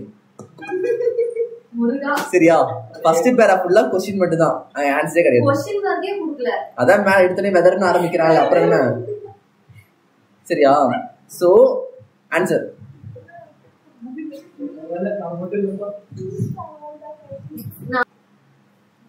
so the answer என்னன்னு பார்த்தோம்னா, since the amount of ITC availed in electronic credit ledger under any of the heads of IGST, CGST, SGST can be utilized for liability of IGST. So எல்லா ITCமே utilise பண்ணிக்க முடியும். It is the total ITC available in electronic credit ledger under the heads of IGST, CGST and SGST taken together that has to be considered for calculation of interest and for determining as to whether the balance in electronic credit ledger has fallen below the wrongly availed ITC. புரியுதா? Balance இன் electronic credit ledger, மொத்தமாக balance இன் electronic credit லெட்ஜரில் 1 லட்ச ரூபா இருக்குது. ஆனால் வந்து ITC நம்ம claim பண்ணது 50,000 ரூபா. அப்போ அந்த 1 லட்சம் ஐடிசியில் 50,000 ரூபா வந்து இன்எலிஜிபிள். ஓகே, ஆக்சுவலாக 50,000 தான் எலிஜிபிள், 50,000 ரூபா வந்து இன்எலிஜிபிள். நம்ம வந்து 50,000 கிளைம் பண்ணிட்டோம். இப்போ என்ன பண்ணுறோம் அப்படின்னா பேலன்ஸ் நம்மகிட்ட எவ்வளோ இருக்குது? 50,000 ரூபா இருக்குது. நம்ம ராங்க கிளைம் பண்ணது எவ்வளோ? 50,000 ரூபா. அந்த பேலன்ஸ் தான் அந்த நம்ம ராங்கா கிளைம் பண்ணதை தாண்டியுமே இன்னும் அக்கௌண்ட்ல எலிஜிபிள் ஐடிசி 50,000 இருக்கு. கரெக்டா? இப்போ வந்து அதோட கம்மியாயிருச்சா? நம்ம எடுத்தது கம்மியாயிருச்சா கேட்டா கிடையாது, ஏன்னா இன்னும் ஐடிசி இருக்கு. அதான் சொல்றோம், determining as to whether balance in electronic credit ledger has fallen below the amount of wrongly availed ITC of IGST. ஒருவேளை அது கீழே இருக்கு, ஒருவேளை நம்மகிட்ட வந்து 90,000 தான் இருக்கு டோட்டலா கிரெடிட்ல இருக்கிறது, ஆனா அதுல வந்து 50,000 வந்து இன்எலிஜிபிள். ஆனா நம்ம வந்து ஐஜிஎஸ்டி கிளைம் பண்ணிட்டோம். அப்ப நம்ம அக்கௌண்ட்ல வந்து பேலன்ஸ் இருக்கிறதே வந்து 40,000 ஒருத்தானதான் எலிஜிபிள் இருக்கு. நம்ம கிளைம் பண்ணது என்ன? 50,000 இருக்கு. ஸோ அப்ப 10,000 வந்து இல்லாத ஐஜிஎஸ்டியை கிளைம் பண்ண மாதிரி தானே. ஸோ அந்த 10,000 மேல wrongly availed ITC of IGST and to what extent the balance in electronic credit ledger has fallen below the said amount of wrongly availed credit. புரியுதா? இந்த ஒரு பாயிண்ட் மீனிங் அதுதான். Thus in case where IGST credit has been wrongfully availed and subsequently reversed on certain date, there will not be any interest liability. ஒரு ராங்கா avail பண்ணி reverse பண்ணிட்டாங்க அப்படின்னா interest liability வராது up to certain date. If during the time period starting from such availment and up to such reversal, the balance of ITC in the electronic credit ledger under the heads of IGST, CGST, SGST taken together has never fallen below the amount of wrongly availed ITC, even if the available balance of IGST credit in electronic credit ledger individually falls below the amount of such wrongfully availed IGST. இன்னும் தெளிவாக சொல்லணும் அப்படின்னா ஐஜிஎஸ்டியில் வந்து உங்கள்கிட்ட வந்து ஐஜிஎஸ்டியில் credit இருக்கும்ல, அது வந்து ஒரு 40,000 ரூபா இருக்கு. ஓகே, சிஜிஎஸ்டி கிரெடிட் வந்து 30,000 ரூபா இருக்கு, எஸ்சிசி கிரெடிட் வந்து 30,000 ரூபா இருக்கு. டோட்டலாக வந்து 1 lakh வந்து உங்கள்கிட்ட கிரெடிட் இருக்கு, நீங்கள் யூட்டிலைஸ் பண்ணிக்கலாம். சின்ஸ் வந்து ஐஜிஎஸ்டி வந்து இந்த 3 கிரெடிட்டுமே எடுத்துக்கலாமா? Eligible to take this 1 lakh மொத்தம் 1 lakhமே வந்து ஐஜிஎஸ்டியால எடுத்துக்க முடியும். ஸோ இந்த இடத்துல ஐஜிஎஸ்டி வந்து கிளைம் பண்றாங்க. கிளைம் பண்றப்ப அவங்க வந்து 50,000 ரூபா கிளைம் பண்ணிட்டாங்க. ஓகேவா? ஆனா ஐடிசி ஐஜிஎஸ்டி இருக்கிறதே 40,000 ரூபா தான். ஆனா இவங்க 50,000 கிளைம் பண்ணிட்டாங்க. எலிஜிபிளான்னு கேட்டா எலிஜிபிள் தான், ஏன்னா சிஜிஎஸ்டி எஸ்சிஎஸ்டில இருக்கு. ஆனா இவங்க கிளைம் பண்ண 50,000த்துல 50,000 வந்து இன்எலிஜிபிள்னு வச்சுக்கோ. 50,000 இன்எலிஜிபிள். அப்ப ஐடிசியில இருக்க ஐஜிஎஸ்டில இருக்க பேலன்ஸ் எவ்வளோ? 40,000 ரூபா தான். கரெக்டா? ஐஜிஎஸ்டில இருக்க பேலன்ஸ் 40,000 ரூபா. ஆனா இவங்க கிளைம் பண்ணது 50,000 ரூபா. அந்த 50,000 ரூபா இன்எலிஜிபிள். ஐஜிஎஸ்டி அக்கௌண்ட் மட்டும் எடுத்து பார்த்தோம் அப்படின்னா அந்த கிரெடிட் இருக்கிறதே 40,000 ரூபா தான். ஆனா இவங்க எடுத்தது 50,000 ரூபாய். அப்ப டிஃபால்ட்டா லிமிட் கீழே வந்துருச்சு. அப்ப அந்த 10,000 ரூபாய்க்கு மேல வந்து இன்ட்ரெஸ்ட் காம்பனன்ட் வருமானு கேட்டா சிஜிஎஸ்டி எஸ்சிஎஸ்டி தான் இருக்குல்ல, வராது. புரியுதா? ராங்கா அவைல் பண்ண கிரெடிட் வந்து மொத்தமா இருக்க கிரெடிட்டை விட அதிகமா இருந்தாதான் லைபிலிட்டி இன்ட்ரெஸ்ட் வரும். ஒருவேளை ராங்கா அவைல் பண்ண கிரெடிட் வந்து மொத்த கிரெடிட்டை விட கம்மியா தான் இருக்கு அப்படின்னா சின்ஸ் அந்த அக்கௌண்ட்ல பணம் இருக்குன்னு தான் அர்த்தம். ஸோ அதுக்கு மேல இன்ட்ரெஸ்ட் வராது. ஓகேவா? கொஞ்சம் டவுட்டா தான் இருக்கும், பட் கொஞ்சம் அண்டர்ஸ்டாண்ட் பண்ணிக்கோங்க. Okay. However, when the balance of ITC under the heads of IGST, CGST and SGST of electronic credit ledger taken together falls below such wrongly availed amount of IGST credit, then it will amount to utilization of such wrongly availed IGST credit, and the extent of utilization will be the extent to which the total balance of electronic credit ledger under the heads of IGST, CGST, SGST taken together falls below such wrongly availed. Last thing பாத்தியா? wrongly availed IGST credit and will attract interest சொல்லிட்டான். புரியுதா? ஒருவேளை அங்க avail பண்ண wrongly avail பண்ண IDC amount வந்து credit லெட்ஜர்ல இருக்க அமௌண்ட்டை விட அதிகமா இருந்ததுன்னா will attract interest. கம்மியா தான் இருக்கு அப்படின்னா பிரச்சனை கிடையாது. Next, whether the credit of compensations is available in electronic credit ledger shall be taken into account while considering the balance of electronic credit ledger for the purpose of calculation of interest னு கேக்குறாங்க. compensation system என்ன தெரியுமா? Education மேல போடுறது. compensation system நான் GST பார்த்தப்பே சொன்னோம். GST implementation பண்ணப்போ ஒரு சில லேஸ்க்கு வந்து ஒரு சில ஸ்டேட்டுக்கு வந்து பிகாஸ் ஆஃப் இம்ப்ளிமெண்டேஷன் GST அவங்களுக்கு வந்து லாஸ் ஆச்சு. ஸோ அந்த மாதிரி ஸ்டேட்ஸை வந்து காம்பன்சேட் பண்ணுறதுக்கு கவர்மெண்ட் வந்து உங்களுக்கு காம்பன்சேஷன் சொல்லிட்டு ஒரு ப்ரொவைட் பண்ணிருக்காங்க. டில் டுடே அவங்க வந்து ப்ரொவைட் பண்ணிட்டு தான் இருக்காங்க. பட் ஆனால் இன்னும் கொஞ்சம் வருஷத்துக்கு அப்புறம் பண்ண மாட்டாங்க. அதோட டேட்டு இயர் எல்லாமே வந்து நோட்டிஃபிகேஷன் இருக்கும். பட் ஆனால் ஜென்ரலாக சொல்கிறேன், காம்பன்சேஷன் செஸ்ன்றது ஒரு ஸ்டேட்டுக்கு சப்போர்ட். அவங்களுக்கு வந்து GST இம்ப்ளிமெண்டேஷன் பண்ணனால அவங்களுக்கு வந்து ஒரு சில இன்கம் வந்து லாஸ் ஆகிருக்கும். அந்த இன்கம் காம்பன்சேட் பண்ணுறதுக்காக காம்பன்சேஷன் செஸ்ன்னு சொல்லிட்டு அந்த ஒரு சில ஸ்டேட்ஸ்க்கு வந்து அவங்க கொடுத்தாங்க. ஸோ அதாங்க சொல்கிறாங்க. So whether the credit of compensation cess available in electronic credit ledger shall be taken into account while considering the balance of electronic credit ledger for purpose of calculation of interest கேட்குறாங்க. So அந்த interest calculate பண்ணுறப்ப IGST, SGST, CGST credit எடுத்துக்கிறோம். அதே மாதிரி compensation செஸ்ஸும் credit தானே, அதை எடுத்துக்கலாமா அப்படின்றது அவங்க கொஸ்டின். ஓகேவா? சின்ஸ் என்ன சொல்றாங்கன்னா ITC in respect of compensation cess can be utilized only towards payment of compensation cess. So the compensation cessக்கு சம்பந்தப்பட்ட ITC வந்து காம்பன்சேஷன் செஸ் பே பண்றோம்ல அப்பதான் வந்து யூட்டிலைஸ் பண்ணிக்க முடியுமே தவிர மீதி கேஸ்ல டாக்ஸ் பேமெண்ட்டுக்கு யூட்டிலைஸ் பண்ணிக்க முடியாது. ஓகேவா? thus credit of compensation cess cannot be utilized for payment of any tax under CGST, SGST or IGST அப்படின்றாங்க. Okay? or reversal of credit under the states. Accordingly, credit of compensation cess available in the electronic credit ledger cannot be taken into account while considering the balance of electronic credit ledger for the purpose of calculation of interest. So interest calculation பண்றப்ப நீங்க பார்த்தோம்ல, ராங்கா avail பண்ணது அதிகமா இருக்கா கம்மியா இருக்கான்னு பார்த்தோம்ல. அது அதிகமா இருக்கா கம்மியா இருக்குன்னு எதுக்கோ கம்பேர் பண்ணி பார்த்தோம். நம்மளோட ITC பேலன்ஸ் வச்சு பார்த்தோம், நம்மளோட கிரெடிட் லெஜர் பேலன்ஸ் வச்சு பார்த்தோம். அந்த கிரெடிட் லெஜர் பேலன்ஸ் இந்த காம்பன்சேஷன் செஸ் இருக்குல்ல அது சம்பந்தப்பட்ட ITC வந்து இன்க்ளூட் பண்ணலாமான்னு கேட்டாங்க. பட் ஆன்சர் என்ன, பண்ணக்கூடாது. ஓகேவா? CGST, SGST, IGST, UTGST எடுத்துக்கலாமே தவிர காம்பன்சேஷன் செஸ்ஸோட ITC அந்த எலிஜிபிள் கிரைட்டீரியா செக் பண்ணி பார்க்குறப்ப இன்க்ளூட் பண்ணிக்க கூடாது. ஒரு மாதிரி வேகா தான் இருக்கும். பட் ஆனால் அதனால ஃபர்ஸ்ட் படிக்க சொன்னேன் ரொம்ப நேரத்துக்கு, அப்போதான் டேர்ம்ஸ் தான் சிமிலராக தெரியுமேன்னு சொல்லிட்டு. ஸோ படிங்க, புரியும். நெக்ஸ்ட் வந்து இல்லஸ்ட்ரேஷன் 2 இருக்கு அண்ட் தென் 3 இருக்கு. சொல்லணுமா பார்த்துறீங்களா? இல்லஸ்ட்ரேஷன் நீங்க பார்த்துக்கிறீங்களா? ஓகே. ஆனால் டாக்ஸ் டெஸ்ட் டைம் ஆகுது. அது ஒன்றும் இல்லை, நீங்கள் ரெஃபர் பண்ணுங்க வீட்டில் போயிட்டு அந்த 2 கொஸ்டின்ஸும். டவுட் இருந்துச்சுன்னா அந்த கிளாஸில் கேளுங்க. ஓகேவா? ஜஸ்ட் 2 சம் தானே, போட்டு பார்த்தா உங்களுக்கு ஆன்சர் தெரிஞ்சிடும். அதுக்கப்புறம் ட்ரான்ஸ்ஃபர் ஆஃப் இன்புட் டாக்ஸ் கிரெடிட்னு சொல்கிறாங்க ஹெட்டிங்கு. அது என்ன சொல்கிறாங்க? If the amount of CGST utilized towards the due of IGST, then in terms section 23, there shall be reduction in amount of CGST equal to the credit so utilized. Central government shall transfer such amount equivalent to the amounts reduced in CGST account to the IGST account. Similarly, the amount of IGST utilized towards dues of CGST or UTGST, then in terms section 18 of IGST Act, there shall be reduction in the amount of IGST equal to the credit so utilized. The central government shall transfer such amount equivalent to the amount so. Okay. அந்த illustration 2 அதுக்கப்புறம் இந்த heading, இது வந்து அப்படி பார்த்த heading தான். ஆனால் நீ கரெக்டாக அந்த வேர்டிங்ஸ் சிங்க் பண்ணி புரிஞ்சுக்கணும். இது 2 ஹோம்ஒர்க் பார்த்துட்டு நாளைக்கு கிளாஸ் டைமிங் வேறு, லைக் கிளாஸ் எடுப்போம், ஃப்ரீ டைம்னு ஒன்று இருக்குல்ல பிரேக்குன்ட்டு, அப்போ வந்து டவுட்டு தான் கேட்கணும், இல்லைனா யாராச்சும் எக்ஸ்பிளைன் பண்ணிக்கணும். ஆனால் நாளைக்கு இதை சொல்லணும், கன்ஃபார்மாக சொல்லணும். அப்போ தான் எனக்கு ஸ்டார்ட் புரிஞ்சா பொருள் என்ன தெரியும்.